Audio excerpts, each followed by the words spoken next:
All right, what's going on, everybody? Welcome into Locker Room Sports. Thank you all for coming by and hanging out with us, making us another part of your day. Show 294, live in the house. We're going to talk about how analytics are not always the key to picking the right games. We got to bring up Bruce Pearl heading out of Auburn. Also, Ole Miss makes their mark, and for no sure and no doubt that the Alabama Crimson Tide have decided to they're going on the dogs. Yeah, I got to admit it. I mean, 7 out of 8 with Kirby. Come back and hang out with us. Let's do this show.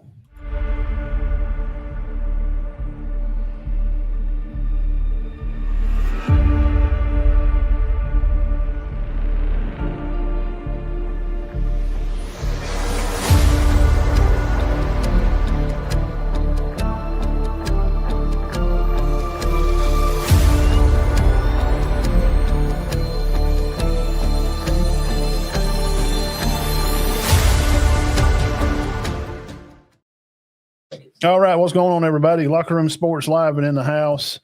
We're going to break into some high school talk here. We got the scores rolling at the bottom of the screen.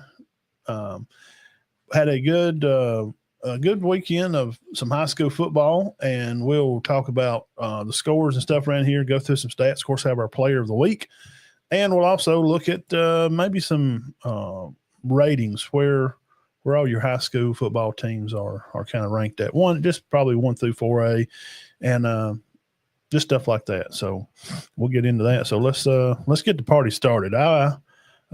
Shades Valley, Turkey County, went over there and hung out that Thursday night game. I went over there for a little while, got to see John Holder and all the group over there from High School Football Alabama after the game. Check them out, find them over there on YouTube. I saw where good to run into them. Woods ran wild. Yeah, he had a good game. Shades Valley is better.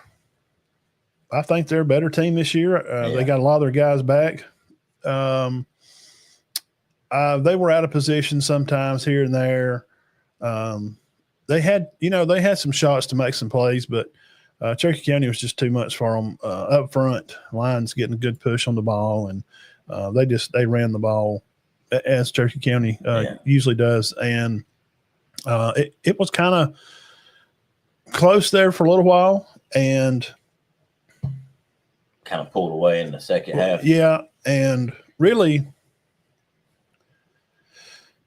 trying to think like which play maybe I'll say when Adam broke one loose up the side, they kind of had him corralled for a little bit, and I couldn't tell because I couldn't see through the line really if it was a QB run or not. But yeah, he did have. I read that where he took off on like a 60-yard or something. Yeah, I did see that. And there was a guy had an angle on him running him, and I thought he may catch him he just pulled away. Yeah. I mean, he like some Sean Kilgrove stuff out. I mean, so that kind of rushed for a lot of yards, didn't it? Kind of broke him a little bit. Yeah. That kind of turned it into more. What I've noticed, and when I've watched them or kept up with them, it seemed to me Cherokee County seems like a real good second half team. Yeah, and that's a good time. That's a good time to be good, right? Yeah. I mean, the games will be a little close in the first, and it may be a little bit, 2 touchdowns or a 1 at the half. But, their only losses came to a game that has no losses. This came to a team that has no losses. Yeah, running pretty much leading. They're leading 3A right now. Yeah. I mean, and Woods, he's already over 1,000. Yeah, So, we got the leaders from around the board. We'll flash them up here in a minute, so y'all hang around, and we'll go through the rest of these games, and we'll have our player of the week. So don't leave. So hang around for a little bit. Also over there, Spring Garden, Cedar Bluff type in what's been a rival for the past 10 years or so, 7, 8 years. It's been good games over there. I think the reason there's been 3 or 4 games in that series where it's been an upset. Cedar Bluff upset Spring Garden one time. When Howard was the coach, Spring Garden came down to Cedar Bluff one time and upset them by a point. And I think that's why. But now here lately, and then 2 years ago, Cedar Bluff went over there and upset them. But not so the other night, 42-14. Yeah. Baker and Ruark. 180 yards for Ben Baker, 155 for Ruark. That's 335. And that's just it's just kind of normal now. Yeah. That's kind of what you see, right? Yeah, and they've got another back, which he did come back. Sadler, yeah. He's obviously don't have as many yards as them because he's missing games, but he's a good back too. Yeah. And these boys, I've noticed, some of these, because they were around, weight room and working out, and when Luke and Riley and Weston, that group, when we started covering, they were just smoking everybody. I remember those guys being in the locker room. When I'd go over there, I remember they were young, like 7th graders or something. So, or they were, 8th grade, 9th grade, they were young. Right. And seeing them come through, I really enjoy it. I'm glad we get to share some light on them because they're true blue Spring Garden guys. They've been there. They've been there. They're part of they've just been there. Were they 4-2 now? They are. They've lost to Woodville and they lost to Pleasant Valley. Yeah. But, Ruark. Which those are 2 good teams, and, they've got 1,500 yards between them, and they got 2 more years left. So, Coach Ragsdale's there's good problems, and they can hang on here, and the more he can, they can stay in it and stay in the playoffs. These younger guys get to play more. I think that was a big deal why Connor and that group were good, because they played a lot. John and Jacob, they played a lot of football. They did. You got guys in there that, were starting when they were sophomores. Some freshmen. So they were, freshman groups, and they were making those runs, playing Mars Hill and stuff. Yeah. They didn't get to play a lot, but they were with the team and they were practicing with those guys, and they got to play some. The average high school player, and I heard this one time, starts 2 years. Yeah. And these guys are starting. A lot of these guys at Spring Garden are starting 3, maybe more. There's 4 or 5 year guys. Like Connor and them were 4-year starter. Not 4 years. He's 3-year starter. But he played. He was a feature back for 3 years. Yeah, but and he even played 4. Oh yeah, he played 4. And it helps. And that was the thing with this Cherokee County team. You're seeing some of that. How long has Keyshawn been running the ball over there? This is his 3rd. He's been over there and been over there. Even when I remember Tay coming in, he graduated last year. I remember Tay coming in the Jacksonville game when Damian Ramsey, when he was running the ball against Jacksonville, and he turned his ankle or something, and he got taped up and come back in later. But I remember the freshman, the talk. Keyshawn Woods is going to be good. Diamond come in. I'm like, wow, Tay comes in and plays against Jacksonville. He was a freshman, so he was getting play time. He was probably already starting on defense, wasn't he? Did he start as a freshman? Didn't him and Caleb start? Or played a lot? No, I don't think they started, but they did play. Yeah, and what's his name? Tristan too played some. Yeah, he played a little his freshman year, but then after, that makes a difference. So what we're saying is, the better the teams are, when you make these playoff runs, it helps high school football players because they get to play more. And there's just nothing like playtime. Oh, I know. So Spring Garden takes care of business 42-14 over the Tigers. Are reeling right now a little bit. And we'll go over who everybody's got next week. Cedar Bluff will be back at home. The Diamond Dean will be in the booth It's their home up there. Yeah, it'll be free autographs for Dean if you see him over there. And they're kind of in the middle of something. Yeah, they're changing some things around, and this is what it is. And Coach Crane's the coach, and you support your coach and your community, and that's what you're supposed to do. Yeah. They they had a. We don't like it they lost. I mean, but No. we support everybody in the county because we love the kids and we want to shine some light on them. They've got some young guys that are playing really well, and the twins, the Millers. Yeah. I saw where one of them's got close to. Well, I've got it on here. Yeah, I'll throw them up there in a minute. We'll put them up and look at them. Close to 400 yards. Yeah. I mean, so the future's bright. They just need to hold on. Yeah. Yeah. Sandrock hosted Collinsville. And, we love Alec. He's a good quarterback. And really good. Stone and the Benjamin kid, he's fast over there. And I'm going to tell you, I know what the score says. And I talked to Aaron too. Mm-hmm. I'm just being honest. If I don't think something, this is just the way I am. If I don't think it, I just won't say it. Right. They're better. Oh yes. I know the score says they are. I'm just telling you from seeing them play and how they start the game to come out and play hard and tackle hard. They're playing Collinsville. Collinsville's Coach Ernie and them and Teddy there, and they're a good 3A team. I know Fife's in that region, and Fife is Fife, and we can they got books you could write on them, Coach Benefield. But I know the score, and Center Rock fans don't want to hear it, but I'm just from the first game I saw them till recently. I think they've improved too. I think they're better. I think they're better. And Matt, to give up 63, come on. Well, I'm just telling you what I saw. Collins was pretty good. I'm just telling you what I saw. I don't know. I think Collins was the top 10. McAteer and Lang, this is their third or fourth year playing together. Yeah, I give all their stats. I mean, he's got 400 something rushing. He's got over 900 passing. yards passing. Yeah. Probably 12 touchdowns and a pick now, or 13 touchdowns. And they're only setbacks to 5. That's everybody's. It's like when they ask Kirby, why do you think it is you can't beat Alabama? Well, who else has trouble with Alabama? Come on. Who else has trouble with 5? Right. Mostly everybody. Yeah. Now, I don't know what happened against Maplesville. They'll have a game early in the year. They're really most good. Years where Maples was really good. They got a good football team. But I don't know. Yeah. Collins has got a good squad, and those McAteer and Lang come back next year. A lot of problems up there. Yeah, good luck with that. Yeah. And they're younger. The Johnson kid, he's a sophomore this year. Seen him play more. He's good. Yeah. He's got 2 more years. Very easily go 9-1. If they went back to 2A, they have a good shot. Yeah. I know Coos is in there that 2A, and they're just beating. They're beating everybody. That quarterback's throwed for. He's on. Who is it? Is it the I same? don't know. It's not the same one. No. He graduated. Okay, I was fixing to say this kid's on max preps.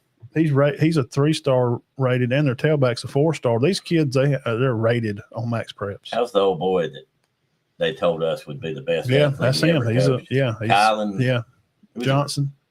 Yeah, is he the running back? Yeah, him and that. Yeah, so he's the best player he'd ever seen.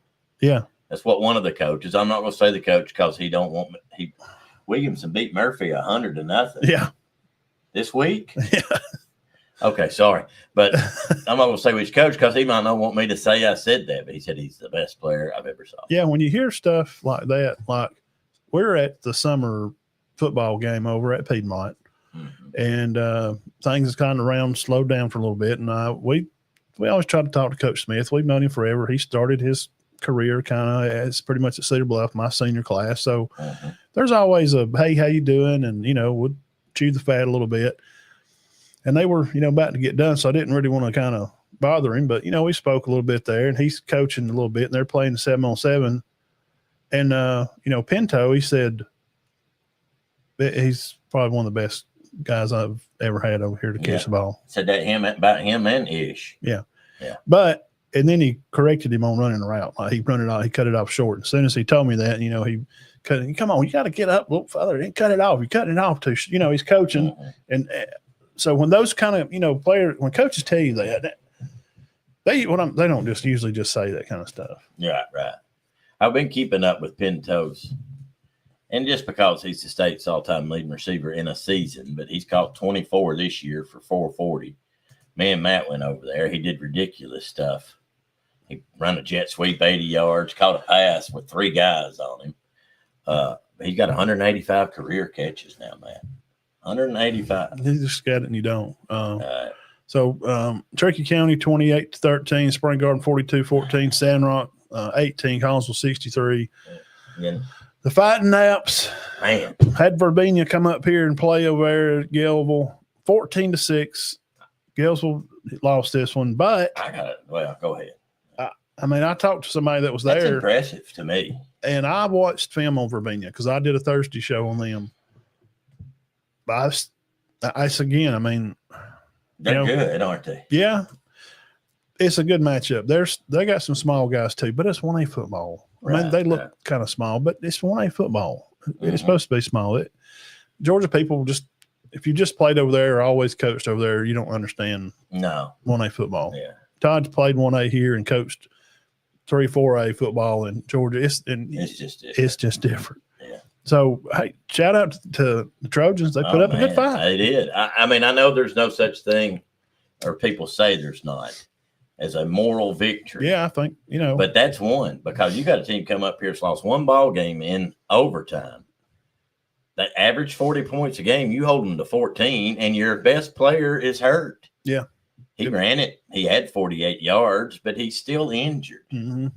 Heinrich had 75. Jack had 48. But, Jack's hurt. Yeah. He's got to separate his shoulder and a hamstring. Yeah, if he's 100%, they win that game. I'll tell you right now. But I know Coach Knapp's not big on moral victories, but to me, that was one. Yeah, he played them good.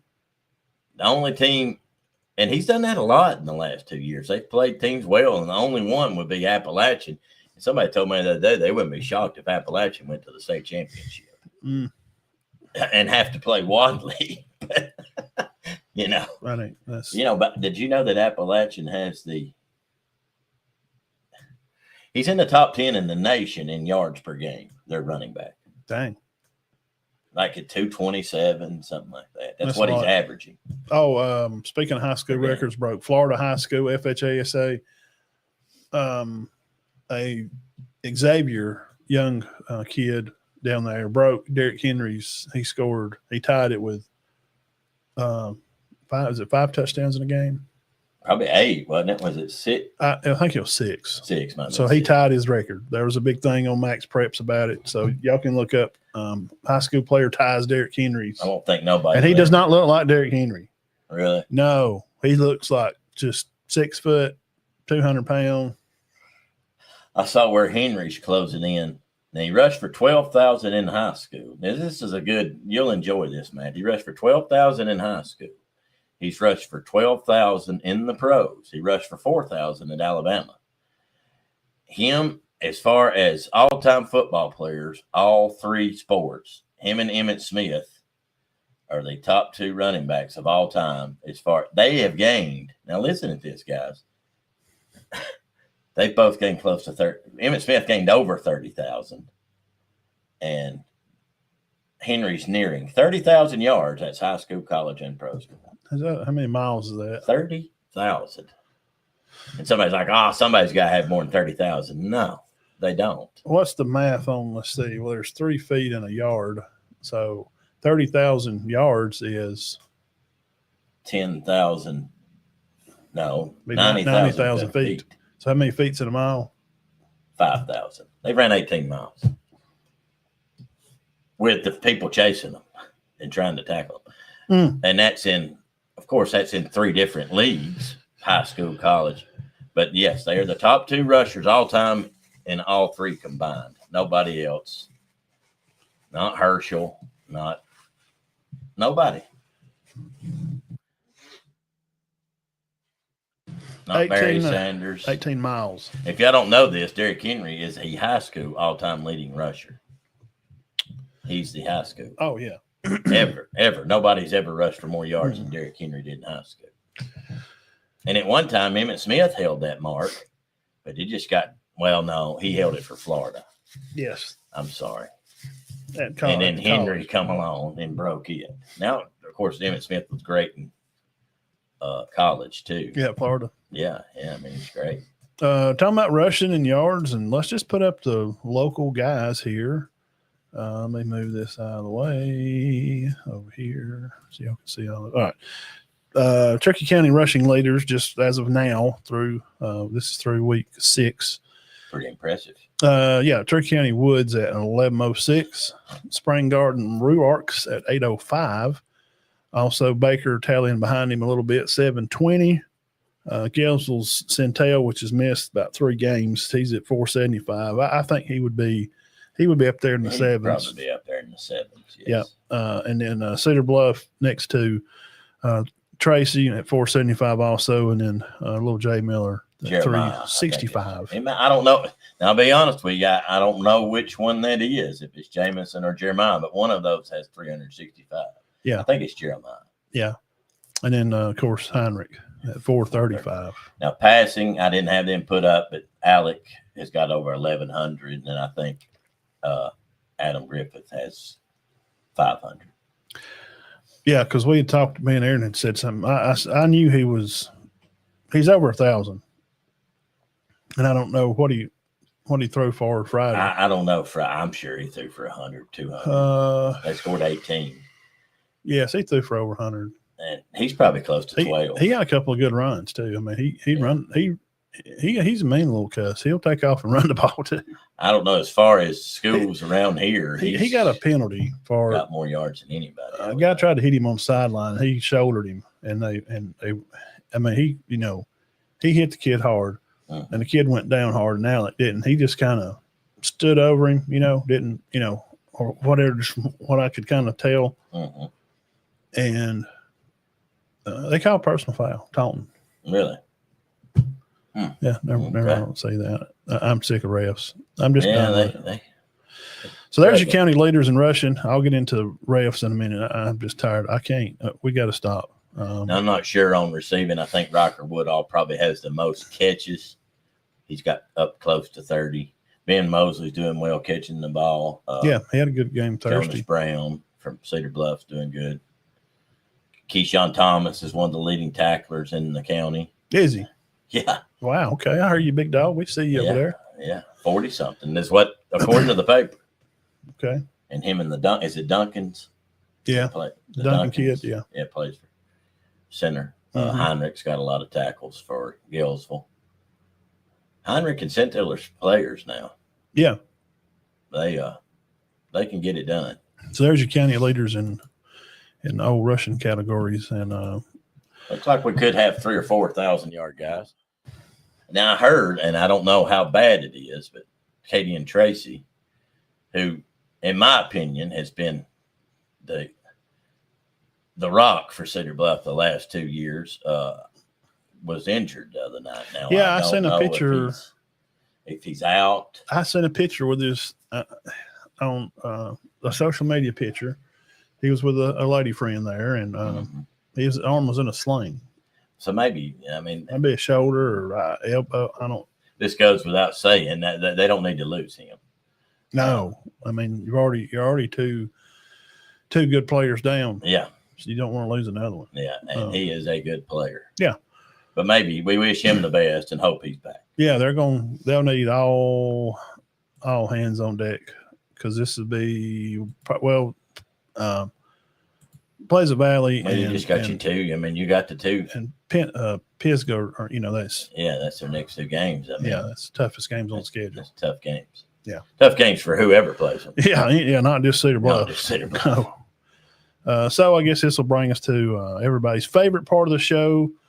Again, let me pull this up on here. We appreciate everybody for coming by. And I'll have to give a shout out here to our sponsor of the show, as always, Turkey Eye Clinic, JR and April McKenzie. Find them at 256-927-4030 or on turkeyeyeclinic.net. Go over to Facebook and click on their page. Go by and make an appointment today to get your eyes checked. Contacts, whatever you need, the coolest, newest frames you need. Nice office, great girls up there at the counter to work with you on whatever you got. They're there for your eye needs. Also, Warrior Gym over here in town on Main Street. Call John up there at 256-266-4333. A lot of new stuff. The whole other side of the gym is open. There's speed bags and punching bags, kicking bags, as the backyard fighting softball pit up in from Lyerly has made an appearance in Cedar Bluff this weekend. Oh, really? Fred, that helped set that up, he trains here at Warrior Gym. So if you want to learn some of that stuff, they're getting something started now. Start training here at Warrior to be a part of that thing. So find Warrior Gym on Facebook and find the Warrior in you. As far as I've heard, that's still going well. I know former football star from Gillsville, Keelan Higgins, has done well up there. I think it's still going on. Yeah, you know, a lot of people are watching football on Saturday. Yeah, they had a big fight Saturday night up here. Well, was that bunch? Mm-hmm. Okay. They had it in Cedar Bluff. A lot of tents will set up. They're sponsored. They got real. They're licensed. And hey, look, it's better than fighting out in the streets and going to jail. He's trying to do things right. I mean, I know people are like, he's not just setting it up. Hey, let's just whoever wants to fight. And you don't fight. It's not bare knuckle. No. It's they wear some gloves. They wear gloves. Yeah. And it's they fight. You fight 3 rounds, 1 minute. Mm-hmm. So our favorite part of the show, and we do appreciate our sponsors as always. Dean, you know, when you have a group of running backs that can, you know, run the ball and be, you know, assertive in the game, and, you know, we want to always give light to everybody in the county, and we've just about spread it all the way around, which we hadn't for Jack yet, but we know he knows we see him, and and we know that he knows that we know he's hurt. yeah, he is, and you know, maybe you know, I think they'll get some more wins. Yeah. But this week, I do. Big Diamond Player of the Week, Dean, break it down. It is running back Ben Baker from Spring Garden. He's up over 700 now. And me and Matt talked about this the first time we saw him. He looks the part. He just looks like an athlete. Yeah. I've heard, you know, I asked somebody, I saw him one day in town, and I'm like, what's Spring Garden going to do this year? He goes, well, they ought to just line up and give the ball to Ben Baker. And I'm like, who? And he goes, he's a new guy. I mean, new to starting. Yeah. He didn't start last year. Connor was their running back last year. Right? Mm-hmm. These years starting to run together. Yeah. And it was Connor and John and all them. And he goes, but he's going to be special. Yeah, he's starting to show it. With him and Ruark and Sadler, they got, you know, 3 guys in the backfield that can get it done. So shout out there. Ben Baker will throw us up over there on 180 yards on 10 carries. On the old Instagram here.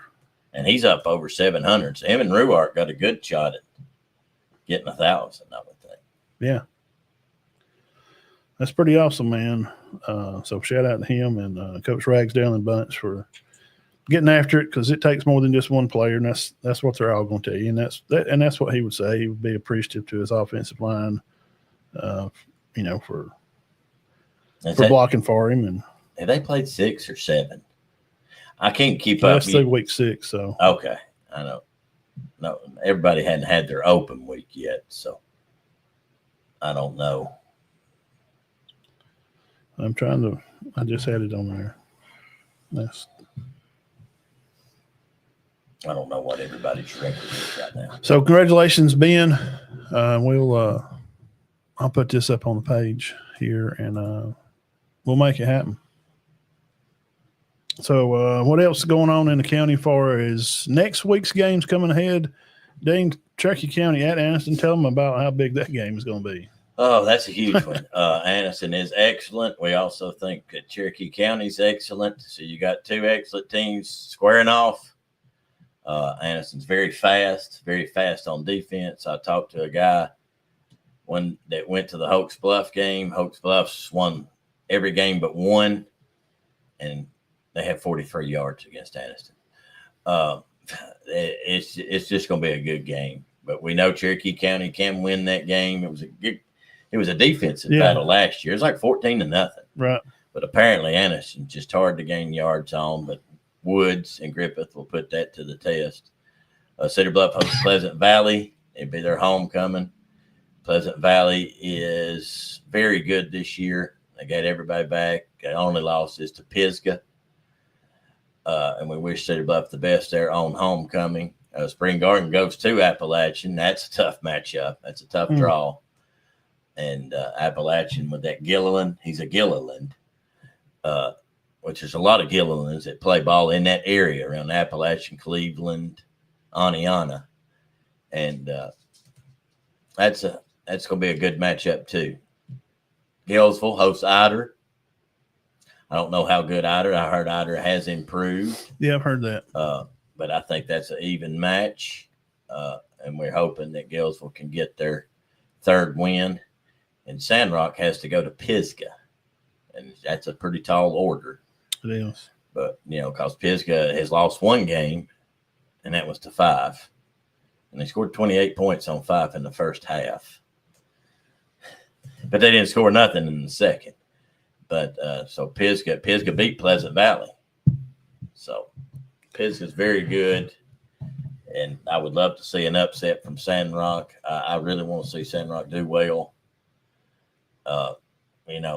Like I said, we're friends with Alex Deddy, have been for a long time. And, yeah, we hope everybody in the county can travel, be careful, be safe. And Gillsville's hosting Ider, and Cedar Bluff's hosting Pleasant Valley. So Highway 9 there, you're going to have some teams locking up over there playing. Cherokee County's out of town. Sandrock's out of town. And y'all going down there. Spring Garden is out of town too. I want to go, man. There'll be some people going. I mean, that we hang with. Yeah, I need to. Man, I like to get over there to that game. Talking about a slobber knocker showdown. I mean, that's that could possibly be. I'll just go on and say it. That's for the region championship. Yeah, a lot of people are saying that. That's not crazy to say. Hey, while you're over here on the page, hit the darn thumbs up and subscribe to the channel if you hadn't already. We sure would appreciate it. I was thinking it was the next week. When does Center play Alexandria? That's also a big the next week. Next week. Okay. Yeah. Then they come home and play Hoax Bluff. That's tough.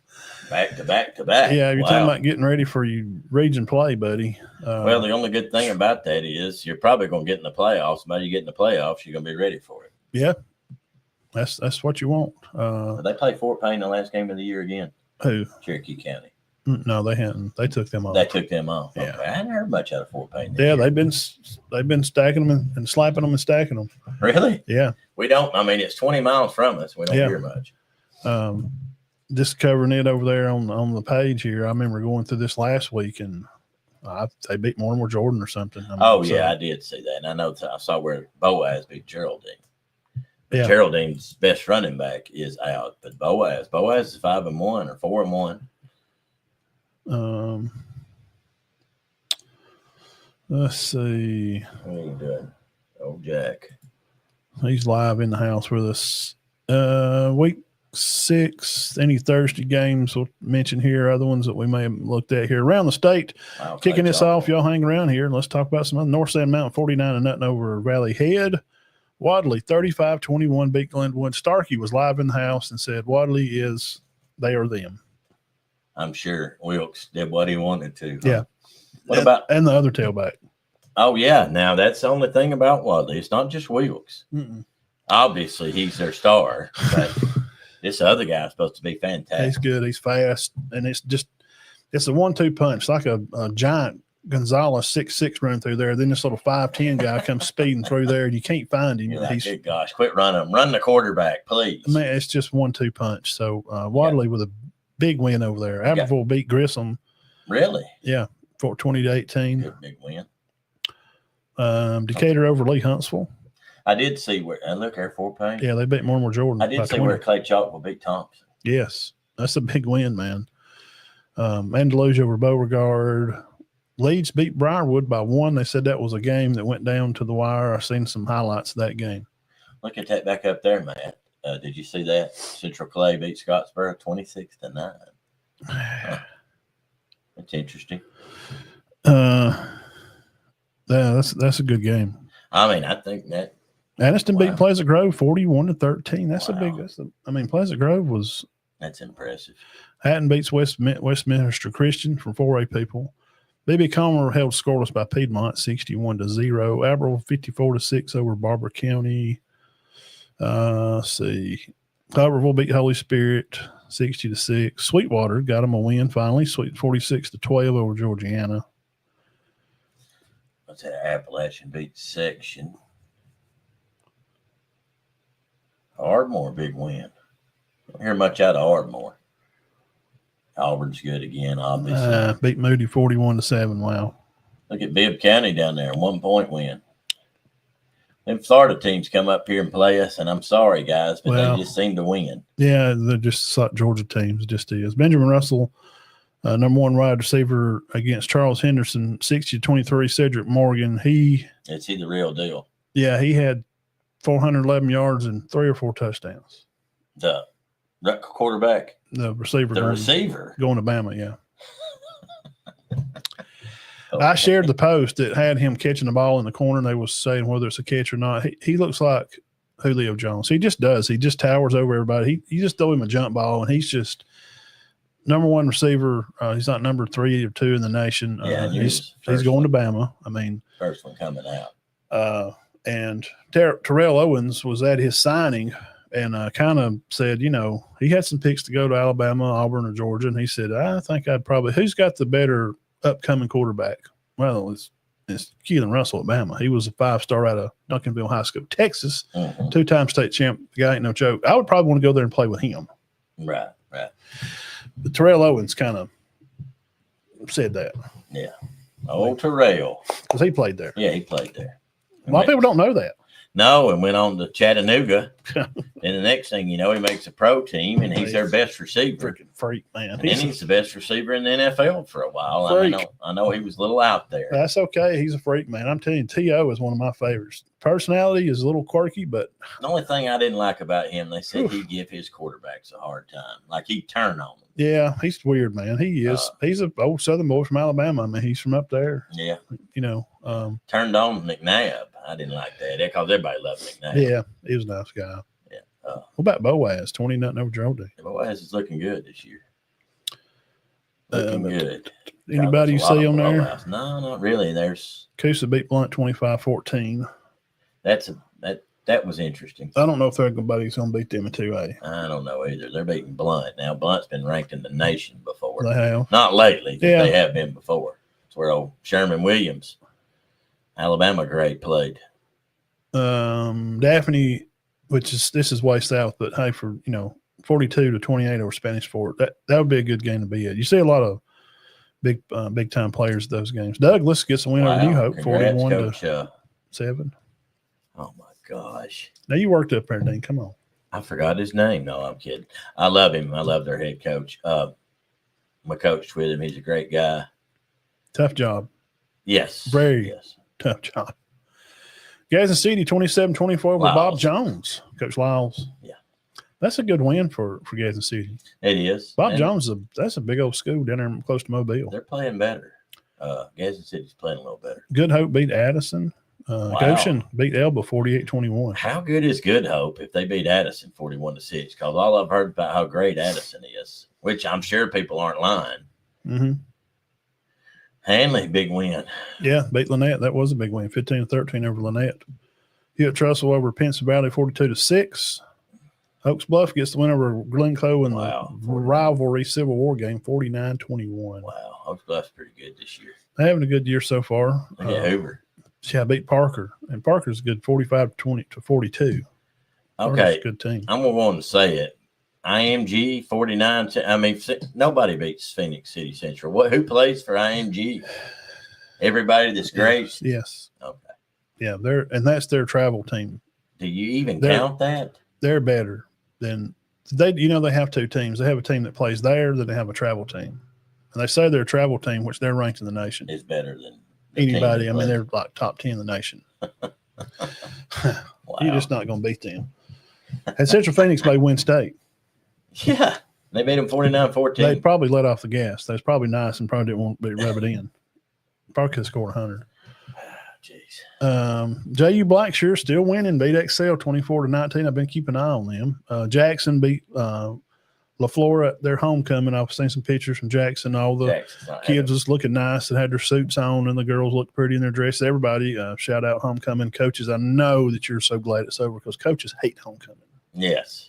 It's just something else. Yeah, there's no coach turning cartwheels going, it's homecoming week. It's homecoming week. Man, they're so glad to get that over. They're like, wait, do we even need to practice? I know. I mean, Laverne, this is big news here. Laverne beat Montgomery Academy 48-45. Wow, that is big news. Laverne back. And they're rocking and rolling right now. They're not, I don't know, but Montgomery Academy's on the team, so I think Stephen scored close to beating them this year. Really? Yeah. I think they're like number one offense in we can look at that in a minute too. No, I had you with a big win. That's their, first one. 42-6 over Donahue. I'm starting to think Ott may be pretty good this year. I keep seeing them win. They beat Destin, Florida. Destin, Florida by 4 touchdowns. I don't know how good Destin is, but they hammered them. Pisgah beat Randolph 34-14.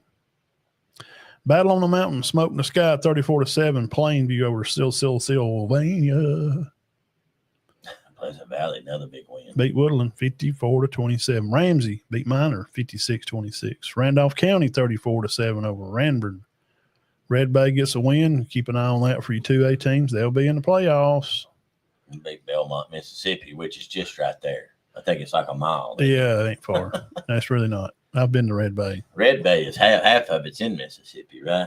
I mean, it's right there on the line. It's close. I used to say Tony Crane hit a home run up there and it went into Mississippi.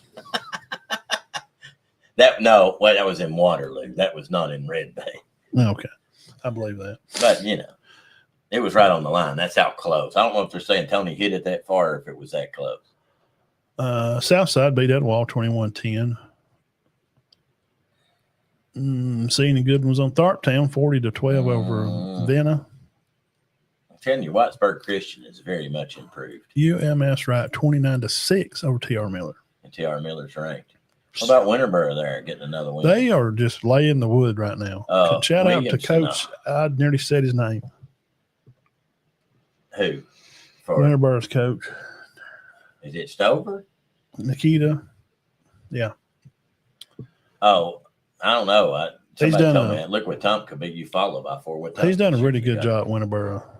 Really good job. Look how bad Westbrook Steve beat Munford, and that Williamson 100-0. You can probably keep from beating somebody. Yeah, Munford was just up here. I just seen them play like 2 years ago. They got a starter. Their quarterback is a corner at Auburn. He lights people up. Oh, Smith. Yeah, he's good. Sylvester Smith's good. Westbrook Christian beat them 49-0. Yeah, they must be really. Must have been. And there's Williamson 100. Murphy. No, why you score 100? Is there? I mean, 73-0 at the half. Why we do that? Well, see, you know what should have happened at the half? Go to the house. The ref should have called it. Go to the house. It's over. That's the refs.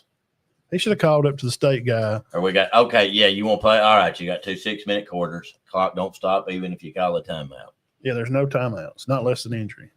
Well, yeah, and then the clock don't stop. And he may have pulled all his starters, and we don't know the story. And the other guys may got to play, and poor Murphy's just so bad, and they may be down, and they don't have 11 players, and that could be the story. And Murphy's been great before. They have. It's been a while, but they have been. And Woodville 36-18 over Brindley Mountain. Woodville's just hanging around there. Hey, scroll down for just a second there on one thing, and no, you can go to scoring averages. I'm sorry, I saw it. Never mind. I found out something about this Independent, which was Cherokee and Bell Green.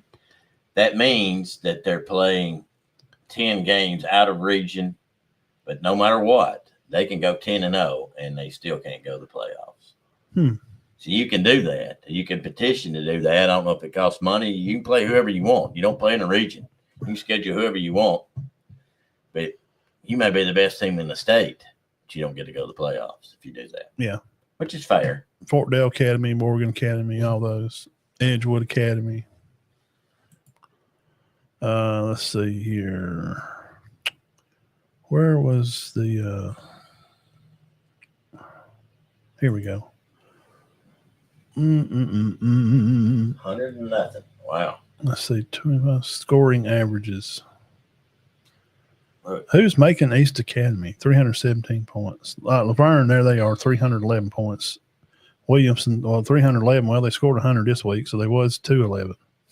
Wadley at number 6. Trying to look for some local guys here. Mars Hill at 8. Mars Hill 51.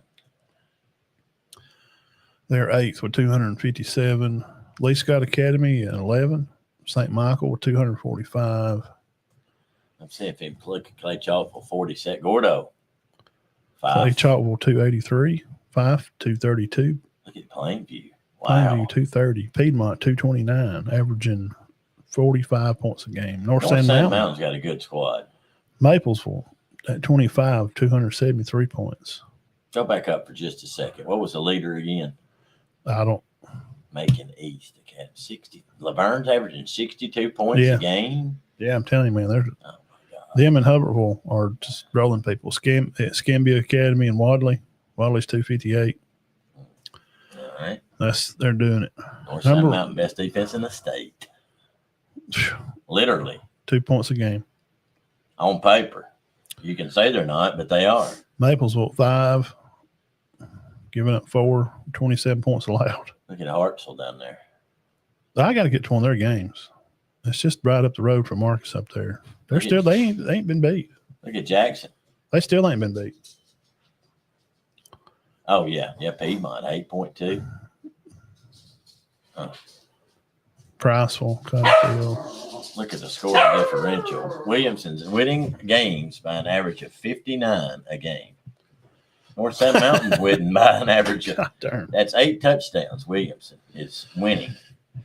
And Williamson, if people don't know, that's where Jamarcus Russell played high school football. Oh, Jamarcus. Wadley's winning by 39 points a game, which people are like, so what? Williamson's winning by 59.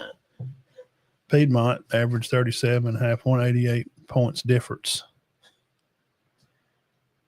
Clay Chalkville, 36. Clay Chalk was winning by 36 and won the other night by 4. So how bad did they beat the other people? Yeah. Mars Hill coming in at 17th with 34 a game. Get Plainview. 31 a game. They must be a lot better. So those are some of your offensive and defensive rankings, and let's hit the rankings. 1A rankings. I'll hit the leaders in the regions up down south. Leroy's leading Region 1, Region 2, McKenzie and Brantley, Region 3, Linden and Charter School, Region 4, Maplesville and Verbena, which Gales will just played them close, and they're 2 in Region 4. What's their record? 5-1. Yeah. So that's what we were saying. It may be there's not a moral victory, but they played them good. Look at that. Notasulga's played 3 ball games, and everybody else has played 6. I wonder what that's all about. I don't know. Did not play. They may just not have it. Who's winning that? Oh, Maplesville. Well, yeah. Well, no wonder they're not winning the region. Yeah, nobody's. Yeah, they beat 35-6. Region 5, Hubbardsville, Lynn, those Pickens counties at 4th in there. These regions, now this week, this is fixing to, after this Friday, things will start moving around. Region 6, Wadley, Winterboro, Woodland, Fayetteville. Region 7, Addison, Hackleburg, Meek, Shoals, Christian. Region 8, 1A, Woodville, App, Spring Garden, Valley Head. I don't think that'll hold from what I've heard about App. That's going to swap around because Woodville's off this week. Appalachian plays number 2, plays number 3, Spring Garden. So that, something's going to give somewhere. Valley Head's got some big time changes there. Valley Head's got Raglan, and Raglan's at Valley Head. Iders at Gillsville. So you fix to see some this weekend. Next Sunday show, you've got to be here because that's going to be. You'll really start to see how this. You'll start to see how this is going. Yeah, Region 1 and 2A, Clark County. Region 2, Arrington. Region 3 is Goshen and Laverne, Highland Home. Goshen's good. They are. Beat Elba 48-21. They got Barber County this week. Region 4 is Reeltown. They're at Lynette, number 2. That'll be a game to be at. Oh, yeah, that will be. That will be a good one. Lochapoka is at 4. Region 5 is Venice at Tuscaloosa Academy, Isabel, Salagent. Region 6, Coosa's at 1. They're at Cleveland, which is number 1, 2, 3, 4, 5 in that region. They're at Coosa. Susan Moore is got Southeastern. Cold Springs is at West End. And Region 7, North Sand Mountain, Pisgah, Pleasant Valley, Cedar Bluff, Sand Rock section, and Gaston, bottom 3 there. Tough region. Cedar Bluff is playing number 3 Pleasant Valley, and North Stand is off. Pisgah has Sandrock. So if Cedar Bluff and Sandrock both win, and you'll have a little bit of a mess that would drop Pleasant Valley down. I don't think it would hurt Pisgah. They would still be 2. Yeah, that would be 2 or probably 2 or 3, and then Pleasant Valley would be 4. But somebody would jump in there. Yeah, maybe. And then Region 8, who they'd play playoffs, you got Red Bay, Lexington, Winston County, Decatur. It's just 1-4 right now, man. They lost to Asheville 41-17. They got fought with this week. Lexington has Winston County. That'll be a good game. We didn't have the pleasure of playing those bad Decatur Heritage teams. Oh, man, where'd that – gosh. Was it play them in the 4th round? One year, the finals like 53-40. Is that when they run in the end down there toward the school? And no, that was the next year when they beat us 42-41. Holy crap, what a game. Yeah, they ain't stopped him all night. And he ran a 2-point conversion. Yeah, they stopped him. I about throw it up. I mean, he I was doing the music in the box spare that year. He had like 260 yards. I played the Rocky song, Dean. They're supposed to got it. That was the night. I think that was the debut I brought out the dun dun dun dun dun dun, dun the Rocky. I think I brought it out that night. And Matt can tell you, and this is honest to God's truth, that's the only time they stopped him the entire night. Yeah, he ran all night. Wildcat, catching it, whatever. He caught the Wildcat and he went to the left, which had been success, and they just that corner he shaded all that end over there, and they must have said, okay, we're 100%. We don't care if they throw it behind us or whatever. We're stopping this guy at least one time tonight. Yeah. That was a good game. Yeah. 3A Region 1 leader, T.R. Miller, Region 2, Montgomery Academy, Region 3's Selma of Southside there. Region 4, Lee Scott Academy, then Glenwood, which Glenwood's got Randolph County this week. Glenwood's good. I did get beat. Lee Scott's good too. Yeah. BB Comer's they're 4. Region 5, Gordo whacking and trashing them. They're at Oakman this weekend. They're 5-0, number 1, Region 5. And Region 6, Piedmont, Westbrook, Walter Welborn, and Glencoe. What about that? I'm going to predict that Glencoe ends up getting that 3rd. I think it's already settled with Piedmont, Westbrook.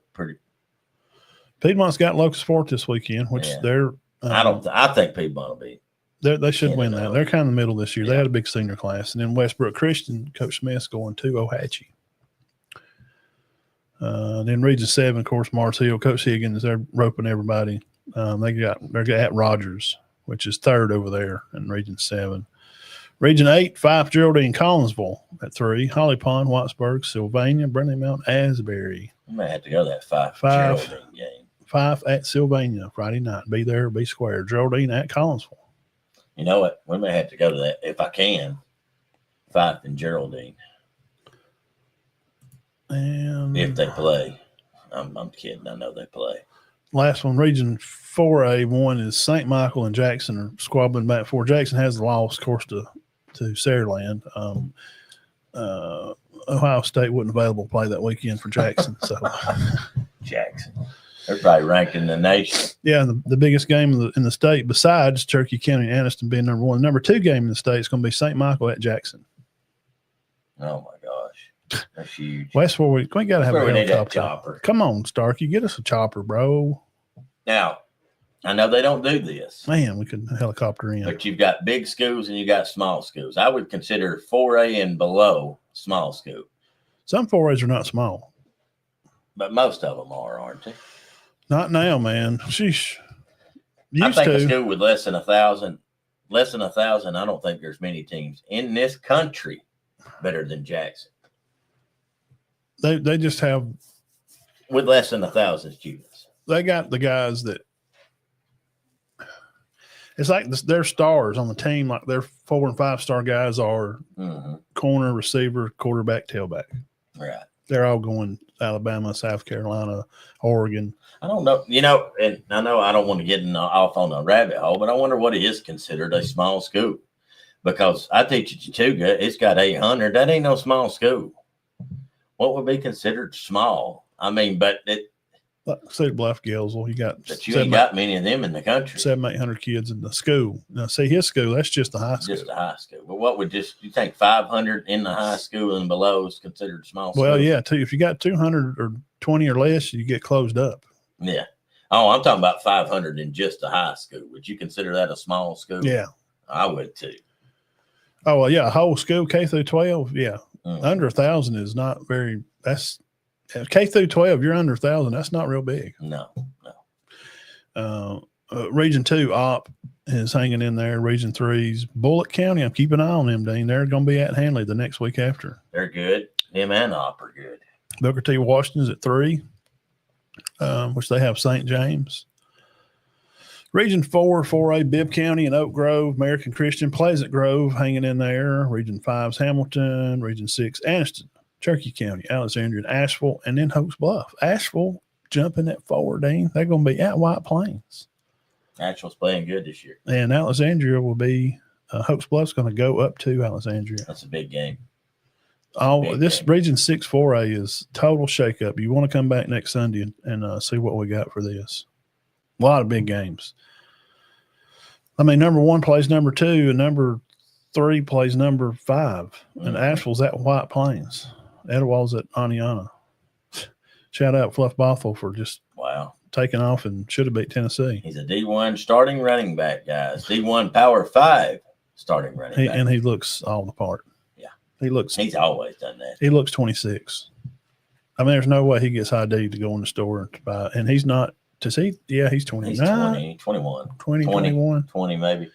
He may be. I guarantee you wouldn't get carded. I wouldn't card him. I mean, you need to card everybody by the rules, but when he comes, you just be like, oh, yeah, here, sir, do you need a bag for that? Would you let me take it to your car? And I'm going to tell you now, they rumored it. He's a big guy. It never did happen, but there was a rumor, and I'm not going to say the school, that he was going to play at a 2A school. He would have never got tackled. We're bragging on you, Fluff, and he's a good kid, and I've talked to him once before. And center, I'll give Cherokee County, they did a good job on him. Right, but I went back and looked at them stats. He had 198 yards, and they did a good job on him. Yeah. He was that good. He was running wild in the South Alabama game last year one day, and I texted Coach Henderson that was at center, is at Lincoln now, and I said, I think, who was that they played? Like, I don't know, Kennesaw State. I said, they may want to hire you to get over here. We'll give you $100,000 just to scheme for Fluff. Well, center had a good lead on them one year. Yeah, he caught a screen pass and just went about 80. Yeah, saved me something. And that was the ball game. I mean, and center did come back and beat them in the playoff. That's a grown man football. Region 8, Plainview at number 1, Dean, undefeated there at Madison County. Number 1 and number 2 playing Region 8. So that's big. North Jackson's 3, Westminster Christian. North Jackson's having a decent year. Yeah, they're 3-0 in the region. They're at Madison Academy this weekend. So there's the kind of breakdowns. Everybody, any next week worth mentioning? I think we've mentioned a lot of them already. Just the locals, I think. We've kind of went through a lot, going through the region stuff. Hoover's at Oak Mountain. Chalkville Mountain Brook might be a good game. Yep, it will be, because Mountain Brook, they like to move guys around. Their shifts and how they move the linemen, it's very strange. McAdor at Central Tuscaloosa. Yeah. Oxford at Jackson Olin. Pike Road at Park Crossing. No. I don't know much. Arab at Douglas. It could be. Elmore County at Central Clay. What about that Russellville Fairview? I like that game. 3-2 and 5-0. Yeah. Shelby County at Demopolis. Springville at Jacksonville. Jacksonville's 3-3 right now. Their quarterback starts for Murray State. Ogle, that we went and watched. Yeah. Oh, yeah. He sure does. As a matter of fact, let me check on some locals. See how they do. Orange Beach at Escambia County. Plainview at Madison County. Cottage Hill Christian at T.R. Miller. Now that should be Cottage Hill's good. Yeah, they're 5-0. Fife at Sylvania is just going to be a good one. And Geraldine at Consul, that's just good old mountain fighting. Let's see what Murray State. Trying to see if there's any ones we missed here. Coach Smith's at Ohatchee. Highland Home and Isabella could be a good matchup. Yeah, 1A. Well, Holy Spirit is 1-5, and Pickens Academy is 0-5. So, Jim Ogle, Jacksonville, has thrown for 748 yards for Murray State as a freshman, redshirt. Pretty impressive. Hey, we got he threw for 200 yards twice. We got two winless teams here. South Lamar at Summerton Christian. Good luck to somebody at that game. Either one of them, somebody's getting a win by Crakey. Summerton. Somebody's going to get a win. I like that Verbena Notasulga game. Victory Christian at Winterboro. So that's kind of some other matchups around the way. Thank you guys for coming by and hanging out with us and doing some high school football talk. Jeff Anderson, what do you got going on over here? What's Jeff got? Ain't nobody going to beat Carrollton. With GHSA results, Bremen 30, Temple 0, Mount Zion 24, Greenville 0, Heard County 20, Haralson County 3, Central 24, and Jonesboro 21. The game between Bowden and Booker T was canceled in severe weather. The game would be postponed twice, once during the first quarter and the second one, and the conclusion of the first quarter, lightning strikes. Yeah, Red Bay's a daggum trip up there, buddy. Old Van Tiffin Motorhomes sponsors them. GHS has, Dean, a provision for a running clock if the score is, what have you heard about that? Lopsided scores. What's going to be the definition of a lopsided score? I thought they already had that being 30 points. That's Jeff. Jeff. It's 30 points. 30 points in the fourth. We get in a middle school game the other night, and they're up 30, and it's a halftime, and the ref just looks at the coach and says, "We're running this the second half." I'm sorry, coaches. I hope I don't make none of you mad, but I don't think it should be up to a coach if it's a blowout. They don't ask them nothing. No, you can't. The clock's running. You don't have a choice. Right, yeah, because then if you did, then you'd have somebody say no, and one of them would say, "Hey, can we run it now? It's only 29." Well, what happens is, and I understand that, as a man and a coach, you don't want to say, "Yeah, run it." Yeah. So you make the decision for them. It's running. I know a story of a coach that they're supposed to run the clock, had a game that was a little out of hand over here in Alabama, and they asked the coach if he wanted to come over and ask if he wanted to run the clock. Mm-hmm. And he said, "Heck no, what do you think we are, a bunch of FAGGETs?"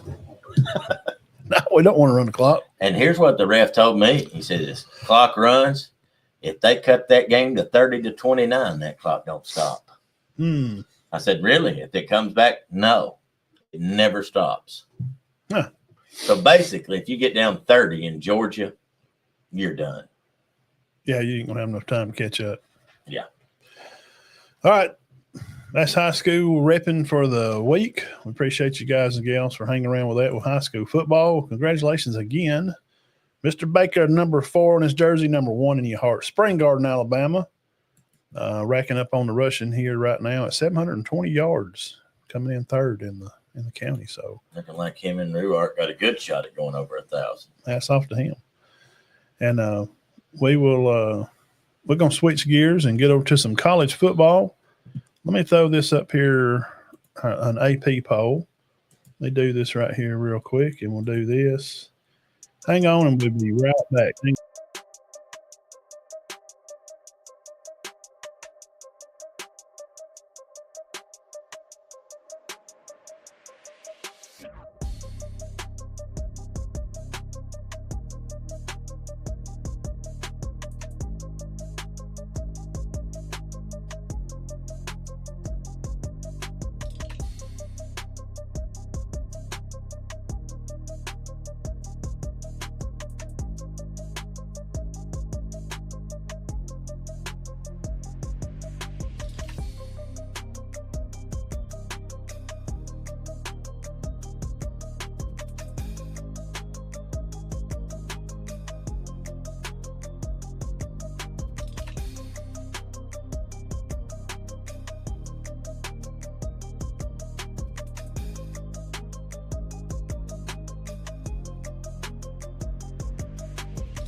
Shorty Crane. All right, here we are. We live back in the house, guys. Thank y'all for hanging around with us on our little break here. Ask me who won today. Oh, yeah, he doing good. AP poll is out, and we got it live on the screen for you here. And that was the 13 through 25. I agree with all that. I agree with the whole thing. I told Matt, except for Ole Miss. I do not understand. Top 12, Dean. Ohio State, Oregon, Miami, Ole Miss, Oklahoma, Texas A&M 6, Penn State, Indiana, Texas, Bama 10, Texas Tech, Georgia rounding out the top 12. You agree with Oklahoma at 5? Oklahoma's got a good defense, and they got a good quarterback, but he's out. I would put, this is just my opinion, and I know it don't matter. I like 1, 2, 3. I don't know. Should Ole Miss be 4? You could shift them. I think A&M should be 4. Oklahoma 5, Ole Miss 6. I could probably move, and I almost didn't type Indiana's name. I almost left it. But I'm not even using their name. I don't want no. You think they should be in the top 12, don't you? No. Non-ranked. I like it. They moved Alabama to 10. They deserved that. Georgia probably didn't deserve to be kicked completely out of the top 25 over a loss to a. Well, they lost to a team that lost to number. That's true. That's true. But that lost to number 18. Yeah, that was an upset last night, guys. I know they say it won't. That was an upset. By the rankings, it was. Yes. Texas Tech, I agree with that. They're very good. Texas hasn't done anything to lose their spot. That ain't beating them. This is just now kind of getting started. Yeah, I agree with the top 12, though. I do agree with it. Let's see who 13 through 25 is. Is there anybody that should be in there? Now, maybe Iowa State. Yeah, Pittman's gone. We knew that's fixing to run him off. Oh, did they fire him? Yeah, they fired him earlier today. Okay. That's about it. They pretty much got the top 12 right as of right now, I think. I don't know why I put 26 on that. But see, Memphis is going to get in there, guys. Michigan, have a chance to. If they can keep their city without imploding on itself. God almighty. What a man. But it's been that way. Oh, gosh. And the governor has said, okay. Is it getting worse again? Yeah. Governor said, we need some help. National Guards come in. They're helping do some stuff with the streets and keep the crowding and stuff out of the streets and trying they got an open air drug market. They just sell it wherever. Trying to help with trying to keep women and kids safe there. 200 murders a year. You've had to bring the National Guard in. It's so. Then they got a good football team. They do. I'm going to ask a dumb question, and somebody will be like, "Really? You asked that? Could them having a good football team? Could it make things better?"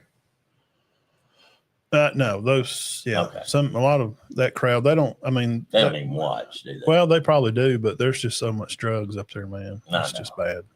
Yeah, I'd say that's one city not to mess around in. It's Memphis, Tennessee. Illinois is 22, 23 BYU, I guess.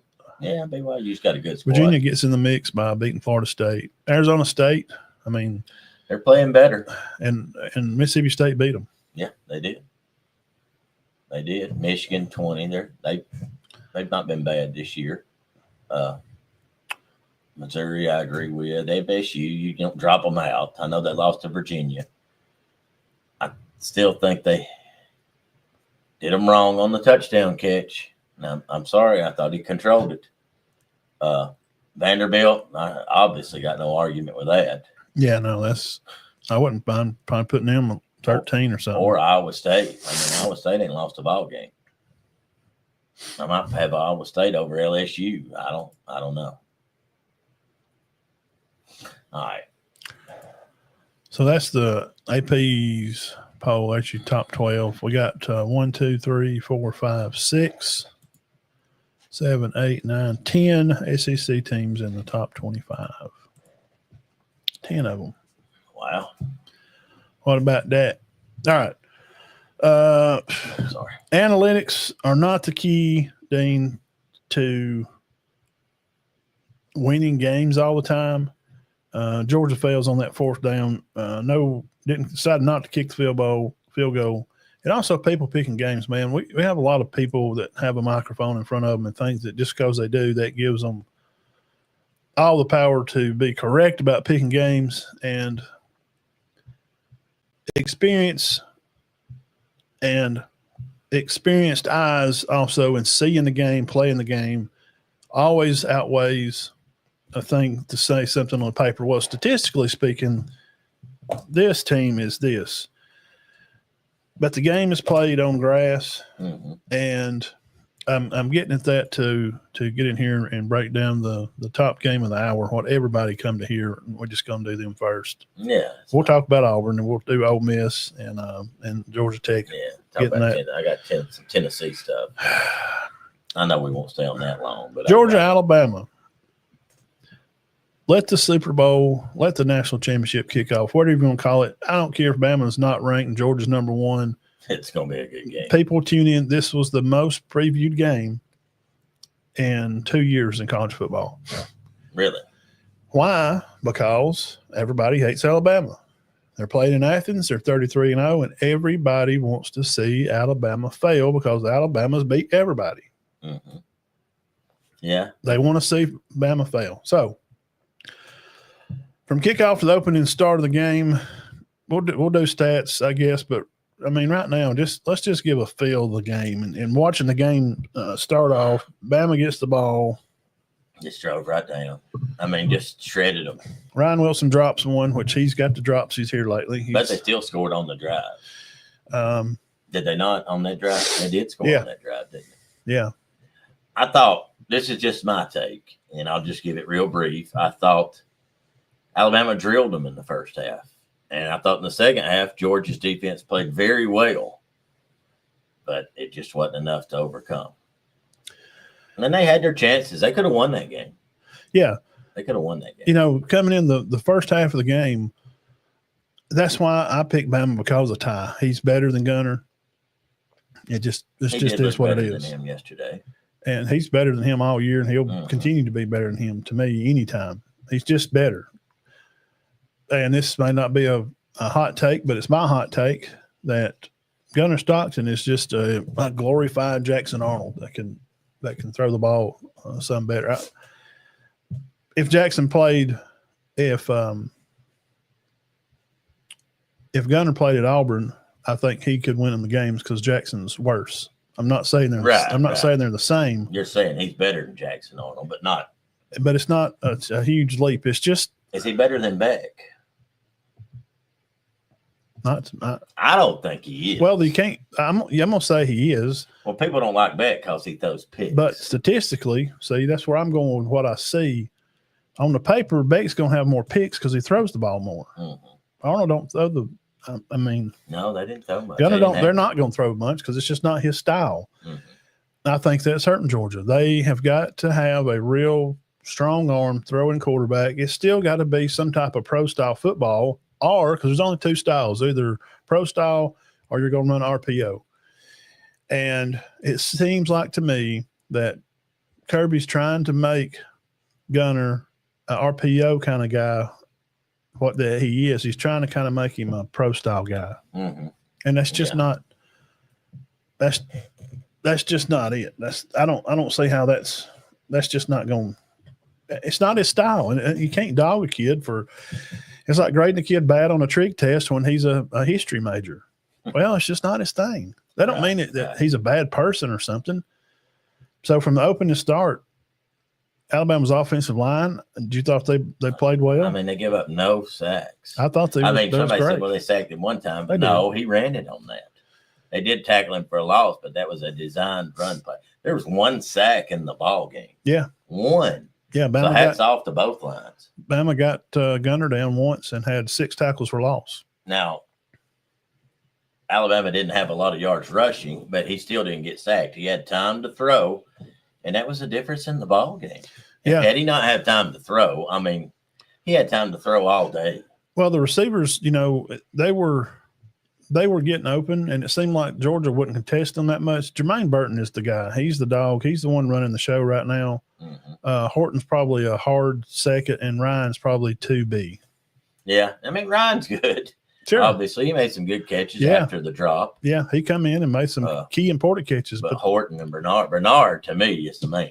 That first part of the game, it feels to me, and I heard somebody else say this, Bama brought the punishment, and Georgia seemed to wait.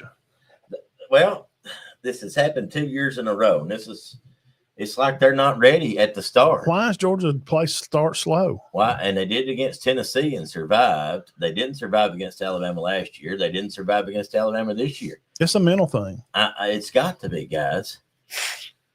It's something in their head. I mean, somebody told me today, they said, I don't understand it. And it was an Alabama fan.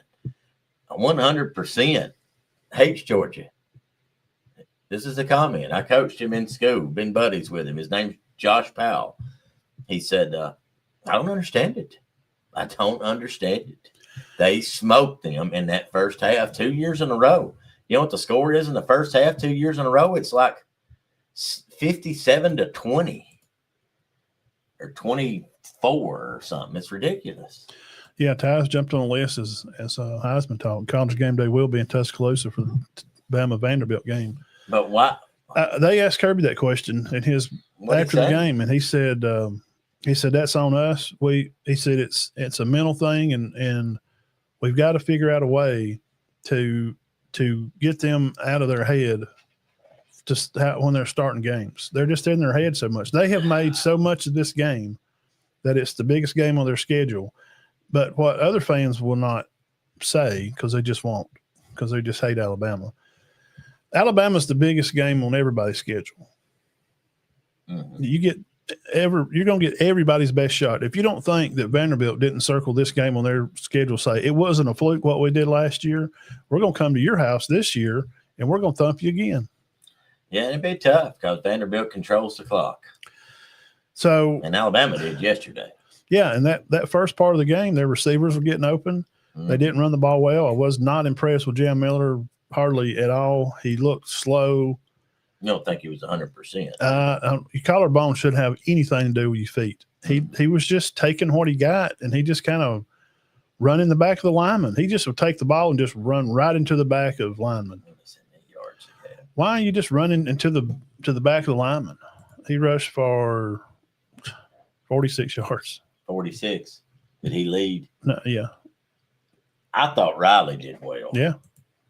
Why? Jam is just not going to bounce it. You can tell you what, just by looking at him, he's got so big. He's just a muscle man, and I don't know if it's slowed him down. The muscles have slowed him down.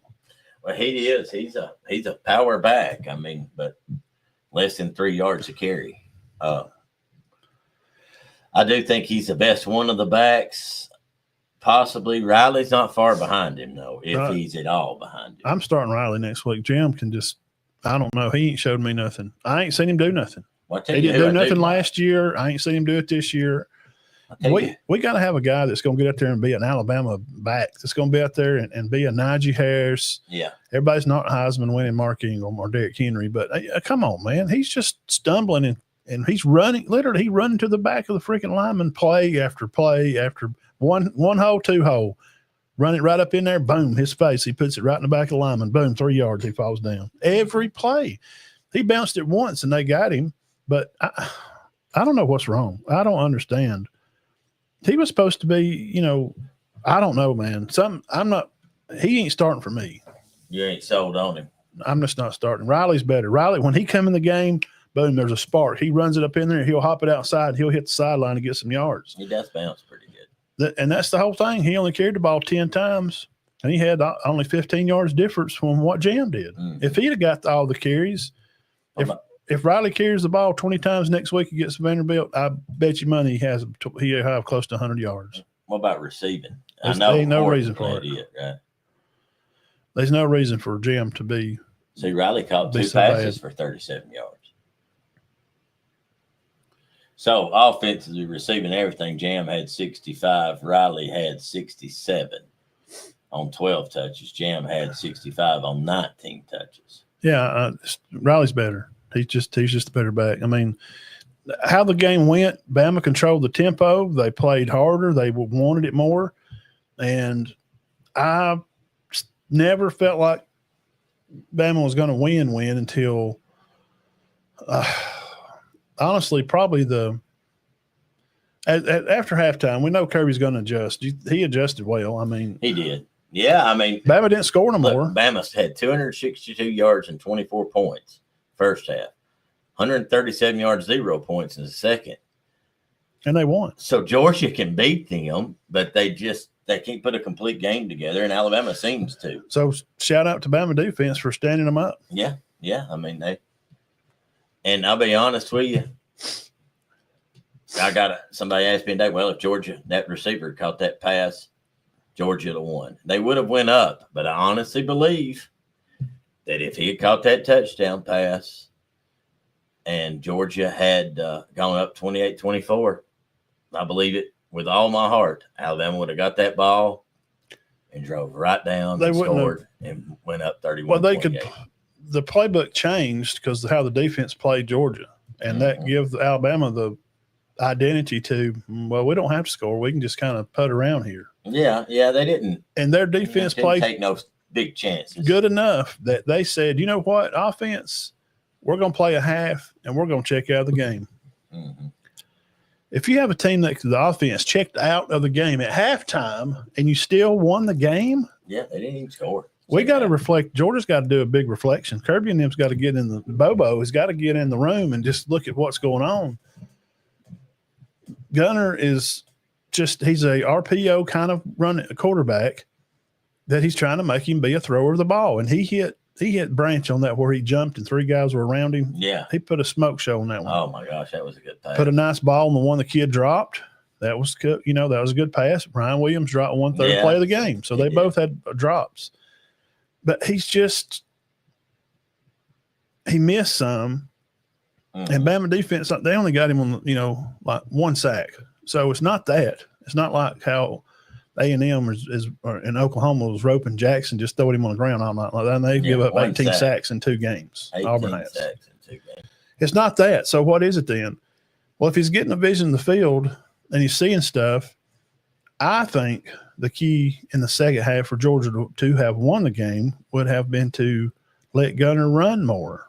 Mm-hmm. And they did run him a little bit more. And he had some yards, but I mean. What did he finish with? 22? That's not enough, man. 5 rushes for 22 yards. That Bowens is tough. Whoa, man. He is a darn D-O-G-G. I asked Matt. Frazier had averaged 7.5 yards a carry. He pulled him, and Bowen stayed the rest of the game. 12 carries, 119 yards. They rushed for 200. They averaged 7 yards a hit. Yeah. Look at Bale, 1 carry, 43. They had he had a big play. 5 runs for 20 yards. That reverse play. Yeah. If you take off the big hit plays, they rushed for about what I would have assumed them to. I had them for 150 or 200. And they should have had about 150 or 180 or so. But they hit them on 2 big run plays. But you expect them to. They got good backs. Alabama's running back room is just as good or better than Georgia's. They're not no different. With Riley and Young. Mm-hmm. They didn't have many yards. And A.K. Deer. Did they have any 10-yard runs? No. Riley probably did. Well, you don't have to run it when the quarterback. Go back for a second. When the quarterback can run the show. Yeah, you don't have to. Long set. They had 3. Alabama had 3. Alabama didn't have a 20-yard run. 11 was their long. Georgia had a 43, a 24, a 21. Said they had 5. 2 other 20s. Yeah, 20 yards or more rushing. Georgia had 4, and Bama had 3 guys. Mm. And Burden, what the receiver was, one of those guys. He's kind of an offset player of the game, sort of. Besides Ty, and that's what the difference is. They don't have to run it because they were able to take care of the football, protect Ty, and let him throw the football. Well, I mean, they outpassed Georgia by 150. Benton asked if Georgia will be in the talk. Yeah, I think Georgia will be fine. I think Georgia's fine until they play them. Yeah, well, it's not even a Uncle Lou, which Uncle Lou. He's just said it's not a rivalry game. I mean, when you beat somebody, 10 times, 11 times out of 11, that's not a rivalry. This is just another game for Alabama. And it's not for Georgia. And that's got to be the reason they start slow. Something in their head, because it's not a coaching thing. No. Georgia and Alabama's had all different staffs, coaches. The only factor that's the same in all of those games is who? There's only one person that's been there through all those games. Kirby Smart. Yeah. I don't know what it is. I don't either. He said that 10 out of 11. He said out in his head that, he said it was on me, and he said I got to get them ready. He said the thought process of, I don't know because I'm not there in the locker room. I don't know if he fires them up too much. They put too much in the game where Bama just Saban's preached that so long it's in the walls of the freaking locker room. Faceless opponents. They just play Georgia because it's the next game on the schedule. Well, it's mental, and the reason I'm convinced of that is because Georgia don't struggle. They beat Texas twice last year. Twice. Texas went to the Final Four. Yeah, and Sark, so he's a good play caller, man. Tennessee can't beat Georgia. Auburn struggles beating Georgia. Florida can't. I mean, Georgia struggles with nobody else. Not really. I mean. Well, they did with Tennessee last week. Yeah, they did. But they ended up winning. Shouldn't have. Tennessee had a dead-on field goal. That was, and Kirby said we shouldn't have won that game. That was the reason. When that happened, that game, I said, there's no way, man. And then Mississippi State, the way they played them, I was like, Bama's going to beat Georgia. There's no way. Ty's too good. He's the best quarterback in the SEC right now. Call it what you want it. Cut it up and hate how you want to hate it. He's the best quarterback in the SEC right now. He's doing very well. They ain't nobody. I mean, anybody else put a name out there, go back and look at their record, look at their percentages, look at who they've played, where they've played. They ain't another quarterback in the SEC that goes in Athens and wins. No, not many. Well, I mean, you said they won 33 straight there. Yeah. So overall in the game, it kind of went about, I think I had, 27-30 or 28-24, something like that. I had 28-24 Georgia. And, had he caught that pass, I didn't want Georgia to win, but had he caught that pass, it would have been 28-24. But it would have been 28-20. I mean, no, I had 31-28, my bad. But it'd have been, Bama would have had 28 also, because if Ryan catches that ball, that pass, they'd have had 31. They score quicker, then they kick Georgia back the ball, and it, Yeah. Oh, yeah, they would have scored. I don't know. And 4 minutes quicker. If the thing is we don't know how it would have been, because like you said earlier, if Georgia scores after half really and goes ahead, well, now the pressure's back on Bama.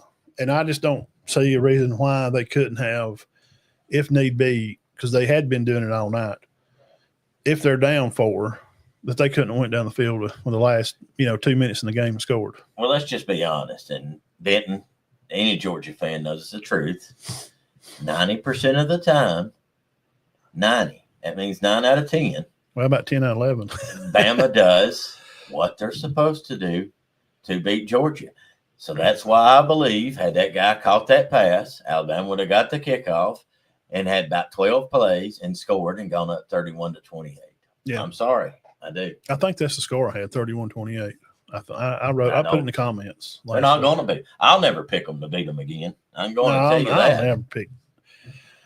I ain't usually going to pick over Bama unless it's just something I just really see that's really a big difference.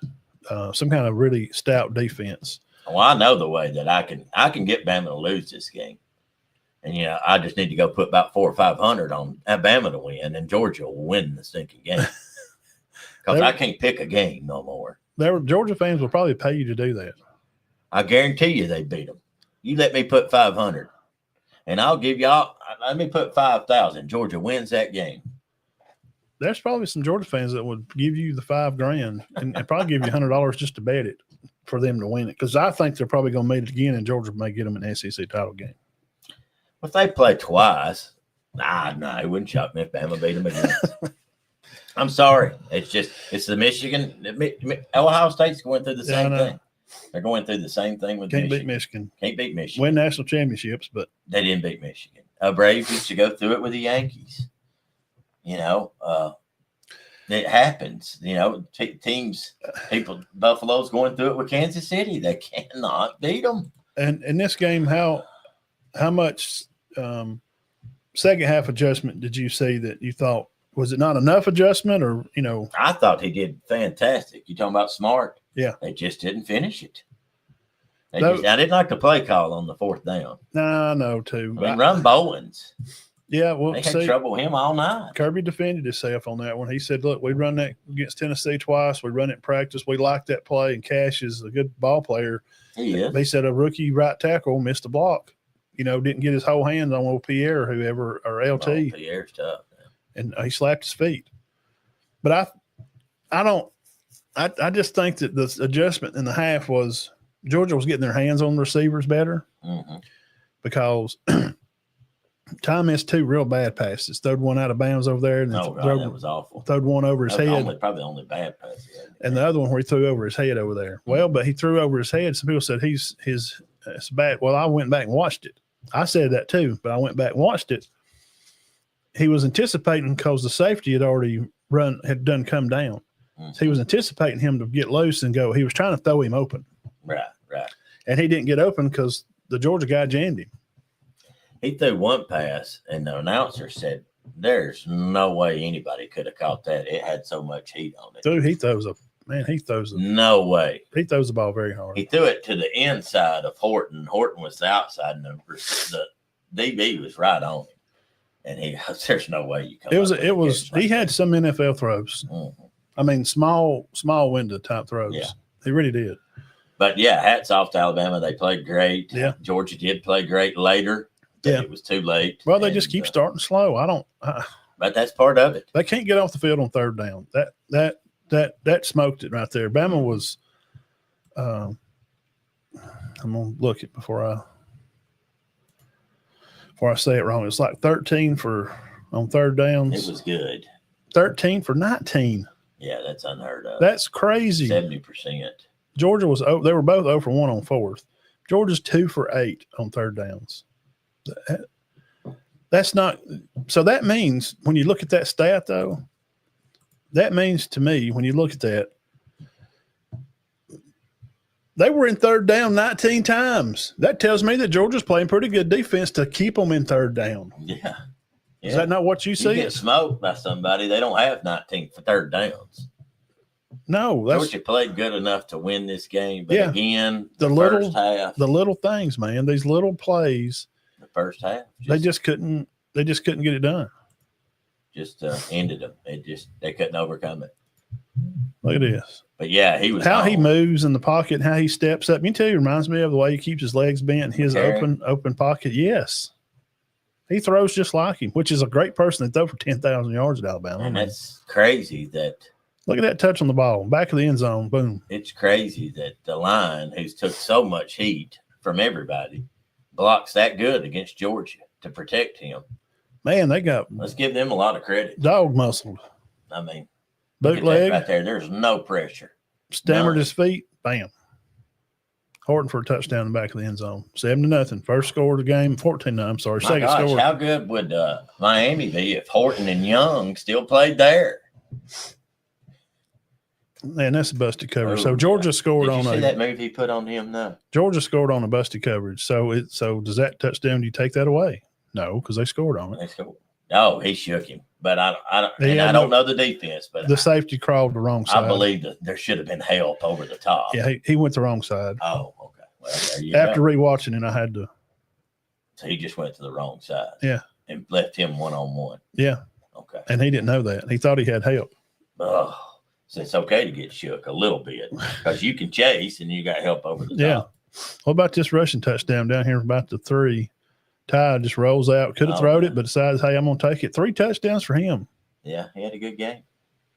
That's why I picked him to win it. He's better than Gunner, and their wide receiver room is better than Georgia's. Georgia's missing some players. Me and Burge talked about this probably back in the summer. Mm-hmm. They're missing. They don't have. Brock Bowers was a guy, and we know McConkey played well, and and they're both doing okay in the pros. Bowers is doing great. Let's see how McConkey did today. They're not. They're missing that guy, that quarterback. I I don't know, man. They just can't get a dude. I'm just not. Gunner's just not him. He just. Well, I like Stetson Bennett was a winner. He won games, but he got it done, I guess. But they fiddled and fuddled around. But without that defense they had those years, Georgia's not winning a lot of those games. Stetson didn't have to be great. No, their defense was unbelievable back then. I mean, they had like 6 draft picks on that defense. McConkey caught 1 today, which is the worst game he's had. But well, he's still doing good. Very good. What's the deal with Georgia, the recruiting wise? I mean, they need a quarterback. Yeah, yeah. And I'll tell you right here. Here's the listing of the quarterbacks right now. Number 1 quarterback. This is Rivals Recruiting. So Kirby's heard what I'm saying, what me and Burge talked about in the summer. Right now, number 1 quarterback is Jared Curtis. Okay. Going to Georgia. And he is from that Nashville Christian School. Texas has got the number 2 guy, the Bell kid from Fort Lauderdale. The Frazion Brandon I've talked about before, he's from Greensboro. He's going to Tennessee. Houston has the number 4 quarterback, the kid out of some sports science college. I don't even know where they're at. Sports science college. I don't even know where they're at. Number 5 quarterback is going to BYU, Ryder Lawrence, out of California. And then your number 6 QB, the Bentley kid out of Texas, 4-star, going to Oklahoma. Number 7 QB going to Arizona State, the Fita kid from El Paso. He's winning. He's setting state records in Texas. Jack Fajita is going to Arizona State. And the number 8 QB is Duckworth from Jackson. Right. I knew he was top 10. He's going to South Carolina. The number 9 guy is Jansen Williams going to USC. He's out of somewhere in Florida. And then the number 10, top 10 quarterback out of Omaha, Nebraska, Jet Tamola, 4-star guy, 92 ranking. Number 1 in-state quarterback, just broke a record for the most passing and rushing touchdowns in a game in Nebraska high school history. Wow. He's going to Bama. Yeah, he had 101 passing. Tamala. 101 passing, 101 touchdowns. 101 touchdowns in his Nebraska state record. And how does this guy get out of the state? He might not, but they might because of Rayola. How did DeBoer get over there? No, but how did DeBoer go? Hey, come to Bama. Okay.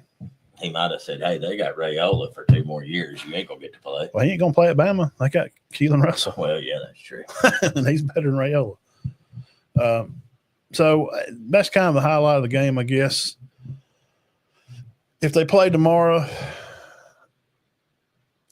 the offensive line, that was the cold key. I told Birds that. Said the Fat Boys have got to do their job. If they don't, Bama's cooked.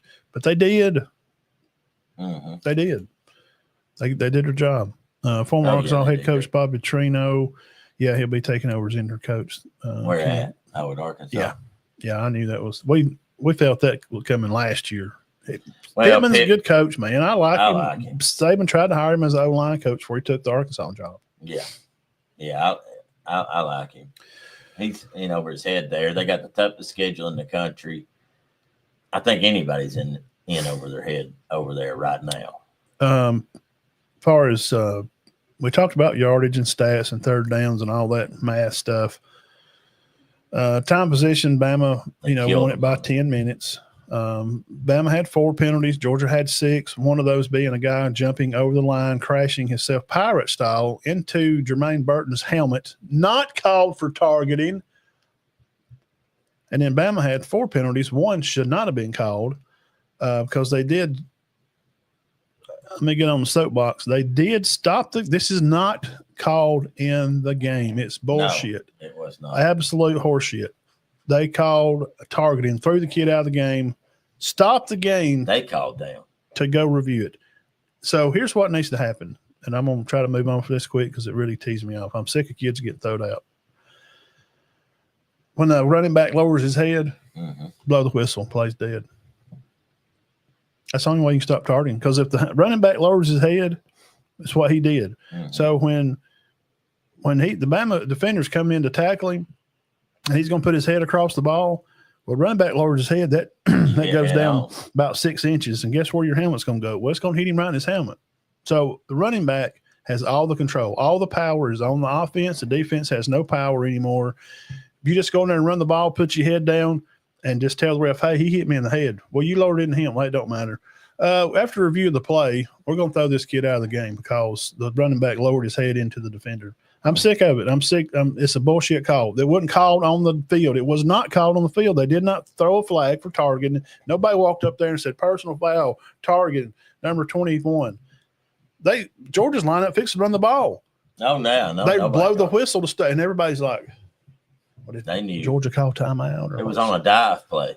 A 1 yard gain. What are we doing? Why aren't we stopping the game? A 1 yard gain. We're calling up to the booth because Georgia called down there and cried about it and said he targeted him. And they took one of their better tacklers out of the game. Yeah. That's just the way it is. That's just the facts of the matter. It's bullshit. They stopped the game to throw him out. They didn't even make it. The call was not made on the field. That's what's worse. I don't know why they eject him. It's not a malicious act.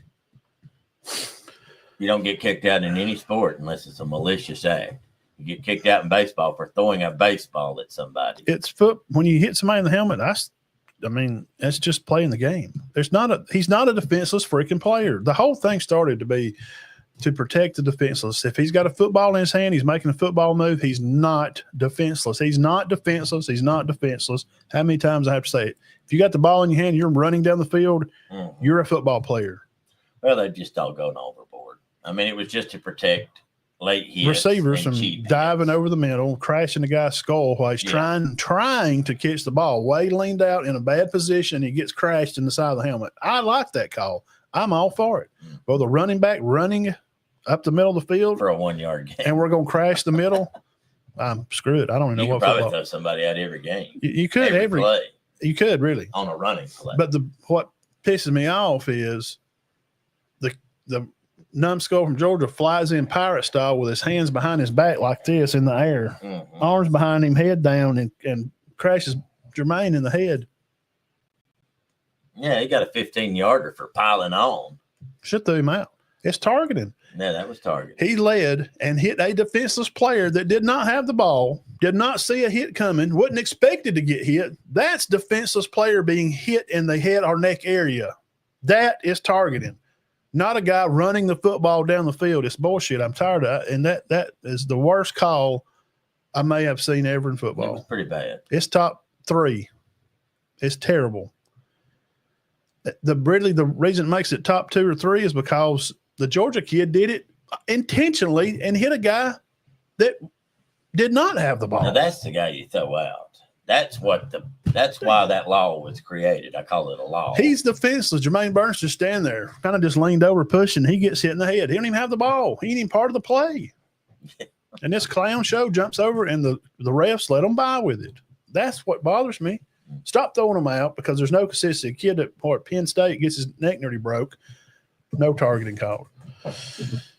So you have to stop throwing them out because the refs are not consistent enough to make an adequate call. It's terrible. Friday night game, I watched some of this here. Watched some replay of it. Virginia takes it to Florida State. Yeah, that shocked me. Yeah, it shocked me too. It shocked me. They took a touchdown from him though. Yeah. I thought a lot of people don't think they did, but I thought he had control of it. But those refs said, no, he don't have control of it. So what are you going to do? That's a tough bang call. It was, but it didn't look like he's bobbling it, but they kind of brought it in. Though, in the A&M and Auburn game, the A&M guy catches it, goes out of bounds, and then he hits. And he's falling down. He throws it way up in the stands nearly, and they called it a catch. So see that there's no consent. These refs are terrible, especially SEC. They're absolute garbage.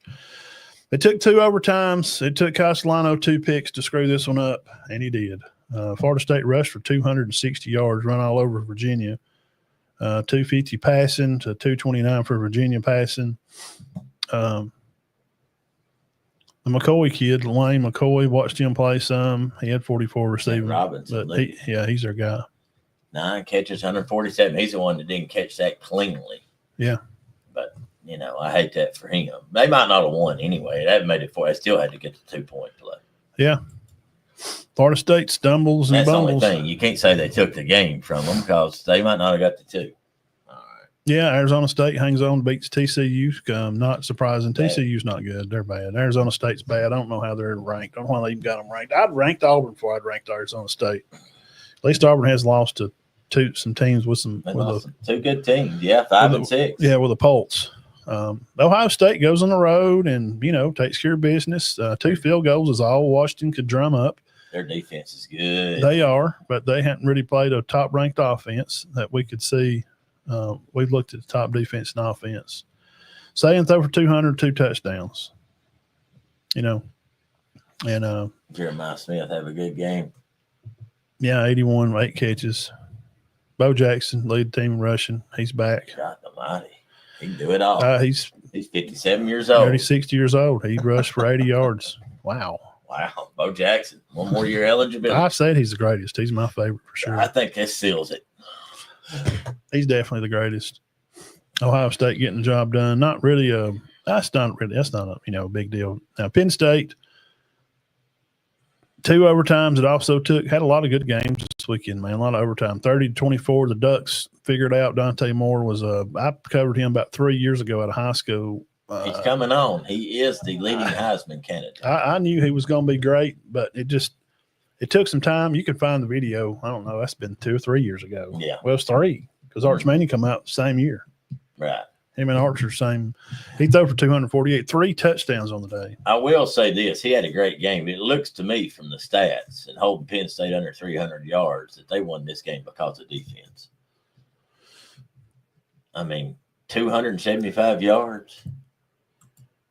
Yeah, this cat here, Brace, had 12 tackles. What's that last name? I would just say Bocher. Brace Bocher from Oregon had 12 tackles. That's some Halen Bailey stuff there. Yeah, he only had 9 coming in. Well, he had 9 solos. He might have had more than 9. He had 12 yesterday. That was a little surprise. I have to say, I got to say something about tackles here in a minute. Yeah, me and Birds were a little higher on Penn State. I've sold stock on Penn State. I'm thinking whoever does the tackles for college teams is a little too rough on them because I saw this stat and I thought you would find this interesting. Alabama ran 53 plays where Georgia could have made a tackle. I'm not touchdowns. Obviously, don't count. I'm talking about punt returns, kick. Guess how many total tackles they gave Georgia for the ball game? This is assists, solos, people in on tackles, and everything. Take a guess. 27. 59. No. You are making more than 59 tackles. Said 64. Oh, they got them to 64 now. No, it might have been Alabama. Look, Alabama made 55 tackles yesterday. There's no way they only was in on 55 tackles yesterday. Georgia ran the ball 33 times. And they've only went in the end zone 3 times. So, you can't, what I'm saying is for touchdowns, of course, they didn't tackle and they scored. So right. There's 3 off. So how many plays did they run? How many plays did Georgia run? Stockton completed 13. That's 13 tackles at least. How many runs did they have? Take 3 off. That's 30. That's 42 at worst. 42. And then you got the returns. Okay, where's the returns down there? All right, they have 1 punt returns. That's 43. Kickoff returns 2. That's 45. You're telling me there wasn't but 14 assists? There wasn't but 10 assists? Somebody only helped on a tackle 10 times 10 yesterday times. Out of 55 plays. Bull crap. They're not getting it right, Dean. No, that's too rough. We've talked about that before. Now, some people. Ooh. Yeah. Oregon does hang on to get the win. You kind of felt like they would. And here's the reason why. Franklin is 4-21 versus top 25 teams. They lost 30-24 to overtime. Franklin's just not a 4-21. I don't know. I don't understand it. He can't. He just can't. They struggle in those big games. Tell me about Ole Miss beating LSU. Did that surprise you? I mean, we picked. Did you pick them? We picked Ole Miss. No, I did not. You didn't. You did. Yeah. Look at the yards here, Matt. 483 to 256. Chambliss, he's great. He's getting in the Heisman talk. He's good. They rushed for 170, threw for 315. He used a bunch of different receivers. LSU's offense is really, really struggling. What's the problem? I don't know. I think it's the running back position. Durham's out. They can't run the ball. They're having a hard time. Look, 21 carries, 59 yards yesterday. And it's hurting Nussmeier's passing because he's having to throw it, and they know it. So, well, they only sacked him once. 3 tackles for loss. See, that's right. Look at that, 82 tackles. For LSU. Yeah. They're a little rough on Alabama's tackling staff and Georgia's. Come on, Mac. Get the stern. It's tough. Too tough. Well, who does them? I mean, 55 tackles and 45. Bull crap. I'd say 85 maybe. Is Simmons, he ain't going to come back and start, is he? No. And he's great. He'll transfer. Great. How can you bench that guy? I know, man. He had 385 yards against LSU, who's been great on defense. He just went over 1,000 this weekend. He's from Grand Rapids, Michigan. Yeah. No, you can't bench this guy. He's a senior. You're gonna let him come in and play. He come from Fresno. Yeah. Fresno. I have no idea. He's great. No, it's a Division II school. Oh, well, he's great. I think they won it. And he's got the best name out there. He's kind of like the Cam Newton. They won the D2 championship. Yeah. Oh, okay. And he's a senior. He's a 20. Probably. He might be from, I don't know where he's from. He's from Grand Rapids. He's a senior. He's probably 24, 25-year-old. He's a senior guy. So he ripped him, and I don't know. And Lane made some good calls. Yeah, he's a good play caller. 484 yards on the day for him. That is just absolutely normal for them. 484. I mean, that's the same numbers you'd see 300 passing and 150, 200 rushing when he was at Bama. Yeah. No, he's a good play caller. He's getting it done. And the little deal he ran right there on 4th to seal the deal was fantastic. He slipped somebody out in the flat. 2 for 11 on 3rd downs, LSU. Yeah, there you go. That'll do it. They were both 2 for 2 on 4th downs, though. What about that? Yeah, rushing 59 yards. But, I mean, we just talked about a while ago, Bama didn't rush, but just, a little over 100. Yeah. But they won. Yeah. But Georgia rushed for 230. But they got a better quarterback. The quarterback, guys, quarterback runs the team. It all runs through him. He has the ball in his hand besides the center every time. So shout out Ole Miss. They're ranked 4 right now. 4 in the country. Them and Oklahoma are the top dogs in the SEC. If the year ended now, them two play for the SEC championship. Yes, sir. They would. Mississippi State had every darn chance. Had to go to overtime. Boffle. 134 yards. Aniana native. Great, man. 23 carries. They really believe in him. Oh, yeah. Yeah, I mean, if you're toting the ball 23 times for a D1 school. They're running two guys, but he's one of them. I mean, they had 40 carries together. But Him and Booth. But 2 touchdowns, man. I think I like the 2 against Tennessee. Yeah, against Tennessee. He's playing against Center 2 years ago. Now he's playing against Tennessee. And doing just as good. Yeah. But Aguilar, man, what a big game. I like this Bishop kid at Tennessee. I think he's a good back. And I got to tell you.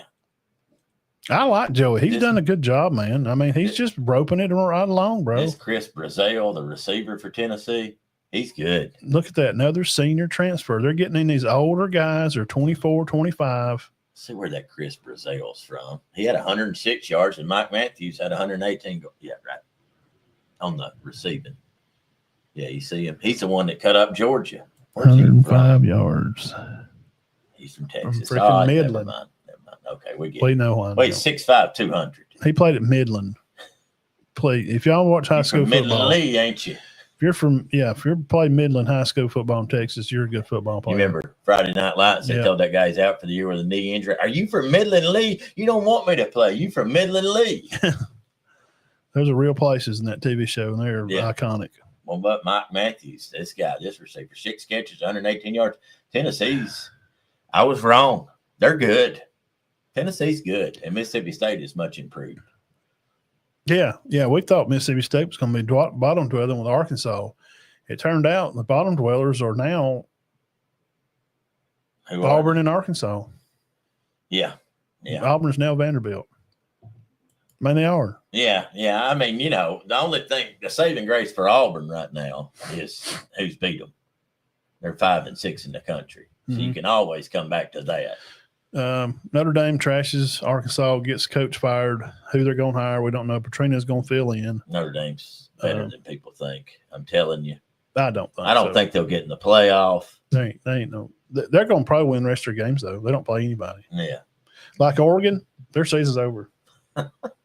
I'm serious. They got like UMass. Moore will probably win that. Sacramento State. Yeah. They play nobody. He'll throw for 300 yards a game. Yeah. He will. Illinois with a little bounce back against USC, 34-32. How about that? I got to be honest. That's the most impressive thing I've saw this dog weekend. walked and you got beat like an old step kid out in the middle of the road with a stick and a water hose. 63-10. You got a week. You got to come play USC, who's on fire, and you beat them. Yeah, you beat them. That's Illinois is good, man. Yeah, they had 16 starters. They'll make a bowl game and they'll win some games. I don't know what happened against Indiana. We won't ever know.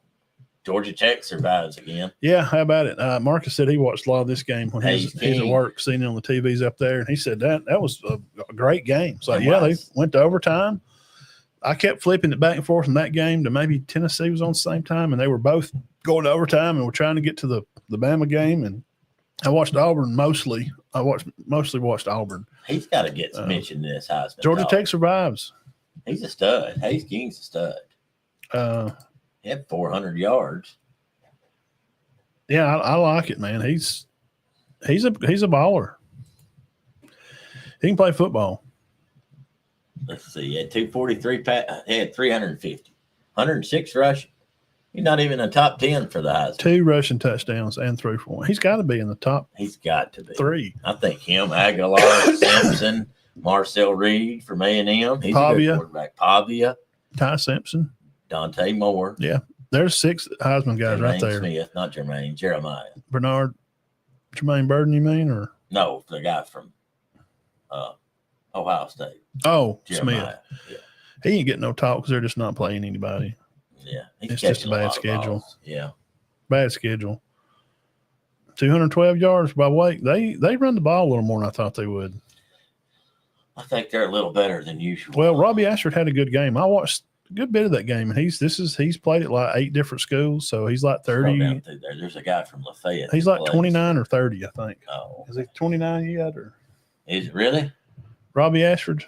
Yeah. Oh yeah, you used to play at Auburn. Yeah, he's getting on up there. He's like a 4th-year senior. Played at Hoover back in. I think he graduated in like 2017 or 2018. I'm serious. Yeah, he did. He's 24 or 25 years old. So I maybe he's figured out how to play football. He had 220 yards. Didn't throw a pick, which he was great at Auburn. So yeah, he mostly ran the ball at Auburn.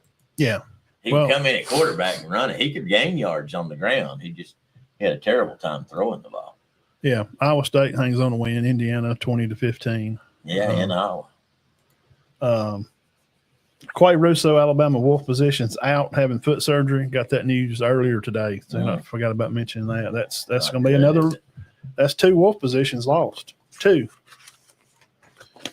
Wolf positions lost. And lastly, here we'll look at this. Arkansas, Notre Dame. I just made a few notes. Arkansas struck first, 3-0. Notre Dame pushed back, had some good runs, 7-3. Arkansas turned the game over on downs. The ball they had a couple of bad flags. Notre Dame seemed like a good balanced attack. Went 14-3. Arkansas had good field position. They ran the ball well on 3rd down. Offensive lineman for about 6. From the 1 on the 3rd and goal, made it 10-24 Notre Dame now. 2nd quarter, Notre Dame. Arkansas linebacker play is bad. Notes. Another note here, Arkansas wide receivers cannot catch the ball. 2nd down throwback pass to Love, 28-10 Notre Dame games. For 6 minutes till half, I'm done watching it, 42-13, I'm out. They had 640 yards. 640. Yeah. Most they've had in years. The other game of the day, Auburn and A&M. I just wrote some stuff as the game went along. What do you think about, where are they at right now? And is Freeze, is it time for him to go or what? Well, I wouldn't know about that. I mean, but their offense is just struggling. They can't protect. They're having a hard time protecting Arnold. Arnold's having a hard time connecting with receivers when he does throw. They tried to get Coleman involved yesterday, but he gained no yards after the catch. Singleton did pretty good. Their running game, they didn't even try to run the running backs. I think they had 10 carries. 24 carries on 52 yards. That's what they rushed for in the game, just as a whole. Say Singleton run it once. How many times did Arnold run it? 15? Yeah, for 11 yards. Their starting running backs had 8 carries. Yeah, Cobb's he's their guy. Yeah, Cobb and Austin, and they give it to him 8 times. I don't really understand that. Well, they can't run it. They're just can't run. It's not that you can't. It's because of the penalties. It's second 20 every time. Yeah, the penalties are awful. He got sacked 7 times or 8 again. 17 in 2 games, you say? 17 times in 2 games. Or I don't know. It's a bunch. Defensively, I mean, they give up a bunch of yards, but they held them out. And Auburn, that game wouldn't have been that close. I mean, Alabama get a bunch rushing too, but they still found a way to win the game. Reed throws it's because they got a better quarterback. A bullet to an outside receiver, and it goes off his hands, and Auburn picks it and runs it back. Yeah, that's the offense didn't score. No. I know he got to the one, and then Arnold walks it in. He gets credit for a touchdown. I'm not giving him credit. That's Jackson Arnold, 15 rushes for 11 yards. It ought to be 14 rushes for 8 yards because he didn't have a rushing touchdown. I'm not giving it to him. He don't deserve it. His play is bad, and what's bad is the coach that keeps him in the game and hadn't pulled him to put Deuce Knight in. A&M opened the game off with a long drive to score 6. Moss had a good game. Auburn went 3-0. Arnold rushed. Threw a short pass and another rush for nothing. O-line's bad. This is the first of the game. Mm-hmm. First quarter, punt. Doing well. Punted about 10 times, didn't they? A&M had a drop. They'd run the ball on second down, sacked on third down by Winters. All right. The next play, they rushed for 6 yards, got the ball. Auburn, right here, flag, offensive lineman, first one. Arnold sucks. I wrote in a note. He's just bad. 3rd and 9. Had the H off to Singleton. Got 1 yard. Guess what? Punt. Oh, yeah. Punt. Flag. Punt. A&M sacked on a 3rd down play. They stood up here. Auburn again. Arnold sacked again. O-line sucks in the notes. 2nd and 17 now. 3rd and long. Pick, interception, punt, end of the quarter. 0 for 4 on 3rd downs in the second quarter. Just that quarter, 0 for 4. They wound up being 0 for 13. Yeah. That's where they got beat. 0 for 13. A&M got the ball off the punt. I'm just looking at some good notes here. Number 1 versus a run fake.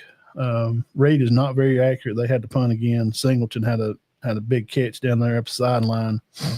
Now it's 2nd and 20. They missed a pass. Now it's 3rd down. A&M gets the ball, got a flag on A&M. Auburn is a bad pass. They got a penalty, a pass interference or something that set the ball up and give Auburn a 1st down. They got so many chances this game. The refs give it to them 3 times. They picked out the prettiest puppy in boxing bow and wrapped it up for Auburn to win the game about 3 times. They did, and they just couldn't. The refs even helped them 1 time. They can't. Their offense is This is before halftime. And what does that say there? Note. Bad pass, Arnold. 2nd down. Again, bad pass, Arnold. 3rd down. 3rd and 10. Flag.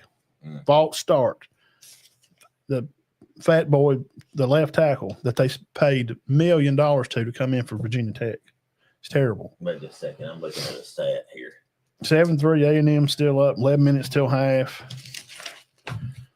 Auburn had no 10-yard runs. None. Auburn DB's holding every play with a flag. I don't know how they don't get caught every play. I put somewhere down here, fire the DB coach. fired. He's fired today. Reed overthrows a touchdown, inside screen for a first down on third. Second team running back runs for 20 yards because Moss went out with a hurt toe before he come back in later. Yeah. Well, this guy, next guy comes in, he just does good. Yeah. Auburn's defensive line fails, holding on A&M. BS, bad call. Elko has got no guts, kicks the 3. He should have threw it in the end zone on third down there. And Auburn run for 5, make it 2nd and 5. That's guess what? Next play. Hunt. False start. Oh, false start. Yeah. Second 10 now. Tight end screen, loss of 5. Punt. Falk still has no show. Keldrick Falk's not showed up in the game. I don't want to hear ever again. No Auburn media, nobody ever mention Keldrick Falk's name no more. I don't want to. All we heard all summer about how great he's going to be. He's not even on the board. Kerryon Crawford's supposed to be big dog. He had 2 tackles. Crawford 1, blocked in 3. Fagans had 5. He's from Oxford. DeMarcus, these guys, Kanan Lee had 3. There's no Falk has not showed up in any game. Nobody ever tell me, no Auburn fan, don't even walk up to me in town and say, oh, Falk's doing it. Don't do that. I ain't seen him. I see him in the game all the time, but he's a no-show. Auburn's got to get the ball up the field right now before the half. Minute 40 left. They missed big pass up the side to carry to Kim. They won't throw in the ball on third down. QB rushes. The wide receivers are open. Arnold will not throw it. 0 for 7 on third downs this time. Punt, and then a bad punt, then a flag from the punt, and then first down Auburn, another bad call, BS call. It give Auburn a short field. 50 seconds left for half. Been 4 flags against this one guy. In the last minute of the game, Reed scrambles, tight end makes a catch to set up for a field goal. A&M no good, 13-3 at the half. Auburn had 30 rushes and 5 receptions, 75 yards receiving at the time. Cam had 3 catches for 14 yards. Yeah, he finished with 4 for 18. Are you joking? Why is he not getting the ball? Woodward Jr., 6 tackles. Crawford, 1. Falk, 0. None. Ain't seen him. A&M, 146 rushing, 100-plus receiving, 2 sacks, and 3 tackles for a loss. That's just halftime. I got kind of tired of watching it, wanted to watch something different. I don't know. You just got to you're going to have to grow a pair and fire your coach. Something's got to give. Then they got Georgia coming up. Yep. They got an off week, and then they have Georgia. Well, I thought the best they would do in this would be 1 and 2. I mean, we picked them to win 7 games this year. We thought probably 7.5. I would think 7 to 8. And they still might, but they got a tough. I didn't pick them to beat Oklahoma this year. I knew they was going to have I knew they was going to have some guys coming back. We knew that. We'd looked at them this summer, but we didn't know material was going to be that good. We didn't know that. Nobody knew that. But I had Auburn beating A&M in the summer. Mm-hmm. So Auburn's gained 453 yards in the last 2 games. 0 for 13 on third downs. 0 for 2 on fourth downs. And Texas A&M didn't play lights out. They were had a lot of yards. 3 and 14 on third downs, but they had 414 yards total. Interceptions, they did throw him 1, which really wasn't a pick. Why did they throw the ball there? Did you see that play? God, he threw it hard too. And A&M had a lot more penalties, so we don't. They had 13 penalties for 120 yards and 1. And only scored 1 touchdown. But again, Auburn got a field goal and Auburn no yards. No yards. No score. He didn't throw the ball in the end zone. No throws. Are you joking me? All this talk we heard all summer about the best receiving core in this. They're the best receiving core in the nation. No, they're not. I told you they wouldn't. They're not that good. Cam, he don't run good routes. And Singleton is so small, they try to run him on these little trick plays and stuff. He's not very big. And it works for him some, but sometimes it don't. But Cam just don't run good routes. I'm telling you, go turn the film on, stop being a fan, and just watch the game. Put his uniform just as pink in your head. Watch him play. Mm-hmm.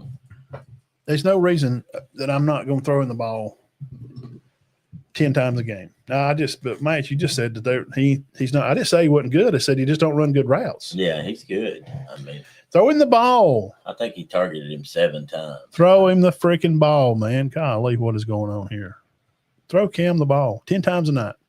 He loses to Georgia and Alabama, then he should be. He may be, but I mean, there's a good chance he will lose to Georgia and Alabama. Like we said, he needs to go 8-5. Yeah, he's defenseless because he's given himself up. Yeah, he's got the ball, but when you give up, that's you're not making an action of playing football. You have decided to surrender yourself to slide. So when you go to slide and they hit him in the head, that's targeting. Mm-hmm. Yeah, we're talking about playing football, not sliding, running down the field, and a guy tackles you and lowers his head, and the running back lowers his head too, and you hit him in the head. Defender's out. Offensive guy has nothing happens to him. Mm-hmm. Said Hugh Freeze, yeah. Well, it seems that way. But you know what, guys? With the way this season's been going,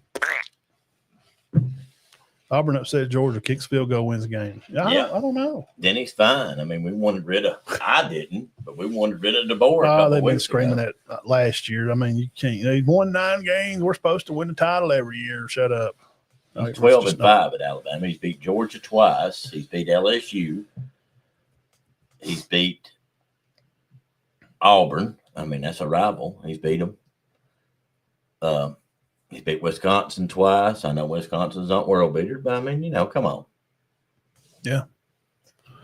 Give the guy a chance. It ain't time to get rid of him. It's more time to get rid of Freeze than it is DeBoer. Oh, for God. Look at their top 25 ranking. Who's beat more top? What's the ranking, the rating of how many top 25 teams you beat? Alabama's beat 1. I mean, as a coach, like you can go. Oh, it's not even like DeBoer only lost like to 2 top 25 teams. Oh yeah, yeah. So him and Freeze, there's no match. It's not even close. All right, guys, that's about it for today. We're going to grab us a bite to eat here and hang out and get ready to go do it again tomorrow. Hope all of y'all had a great time. We really do appreciate you guys so much for hanging around. Hit the thumbs up if you hadn't already. Subscribe here at the end of the show if you like what you see. Probably back on Tuesday night. Probably back on. Maybe out of town Tuesday and Wednesday. Maybe out of town, but I'll still have to figure out a way to come on and jabberwock and talk for a little while. Dean, what else? Bruce Pearl gone from Auburn? Yeah, Bruce Pearl. Is that shocking? But is that going to make a difference? Are they still going to be a Final Four team? Or I don't know. I think his son will do fine, but I don't know. Bruce did pretty good, so he'll be hard to top. Yeah, I look for a decline in the basketball. I look for a little bit, especially at first. Now, of course, I thought that was Krzyzewski, and Duke has not declined. But we'll see. I don't know. I think this year it might not be great, but maybe the next year. Yeah, it's about recruiting. Yeah, and we'll see how he does. Nate's done a good job at Bama, so you got to keep up with your rival up the road. And, right now, Nate left. Freeze, as him, with Bruce leaving, Oates had the head up, in the rivalry. He did. He beat him one more time. Yeah, they had some good matchups. I think it'll be a decline in they would play for him. Auburn basketball. They played well for him. I don't see him making I think the conference is going to be a little better this coming year. I don't think it's going to be such a easier slide to go in because Florida's going to be a little different this year. Yeah, they got a couple of players back, but I think they lost their main ones. Yeah. If they lose that one, then they're hurting because he could shoot he was pretty good. Yeah, Bruce Pearl going out. Quay Russo, wolf position at Bama, out and having foot surgery. Alabama players, I've never seen so many defensive linemen get hurt. That's 3 injuries. That's 3 this year. Mm-hmm. I don't know. I just can't catch a break on that. So no. Anyway, hope we broke it down for you and give everybody some good insight and next week's games coming up. We could probably go over that Tuesday a little bit. I'll try to get on here Tuesday. I'm gonna be gone Tuesday, but I can get on my phone and going to go live. Arkansas. Yeah, probably go visit. Just anything jumping off the page at you next week. Texas, Florida. Look for the Gators. That might be a good one. Vanderbilt, Alabama, of course. What time is that? 2:30. Yep. ABC. I look for Florida. Maybe they could. I'm just telling you. I know. I wouldn't be shocked if Florida won. I wouldn't blow me. It would not surprise me because their defense is solid. Who else you got up there? It's not a huge week. Boise State, Notre Dame, 2:30. Texas Tech, Houston. They look undefeated. You know. Minnesota's not bad. They go to Ohio State. Miami and Florida State. That's a big one. Yeah. That's a big one. And Mississippi State and Texas A&M's another good one. Mm-hmm.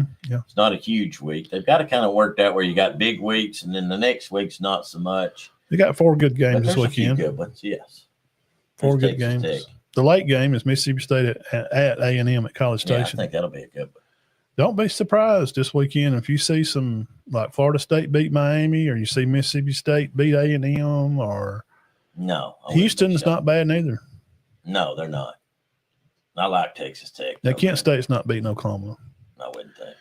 And Virginia and Louisville. I don't think Boise will beat Notre Dame either. No. I think I'm going to say Alabama wins, but I think it'll be tough. They're favored by 10 right now, which is crazy. These guys are averaging 40 points a game. Vanderbilt. Yeah, Vanderbilt's rolling right now. Penn State, UCLA, Wisconsin, Michigan, not interested. Iowa State, Cincinnati, not interested. Kentucky, Georgia, not interested. Kentucky got beat by South Carolina last night.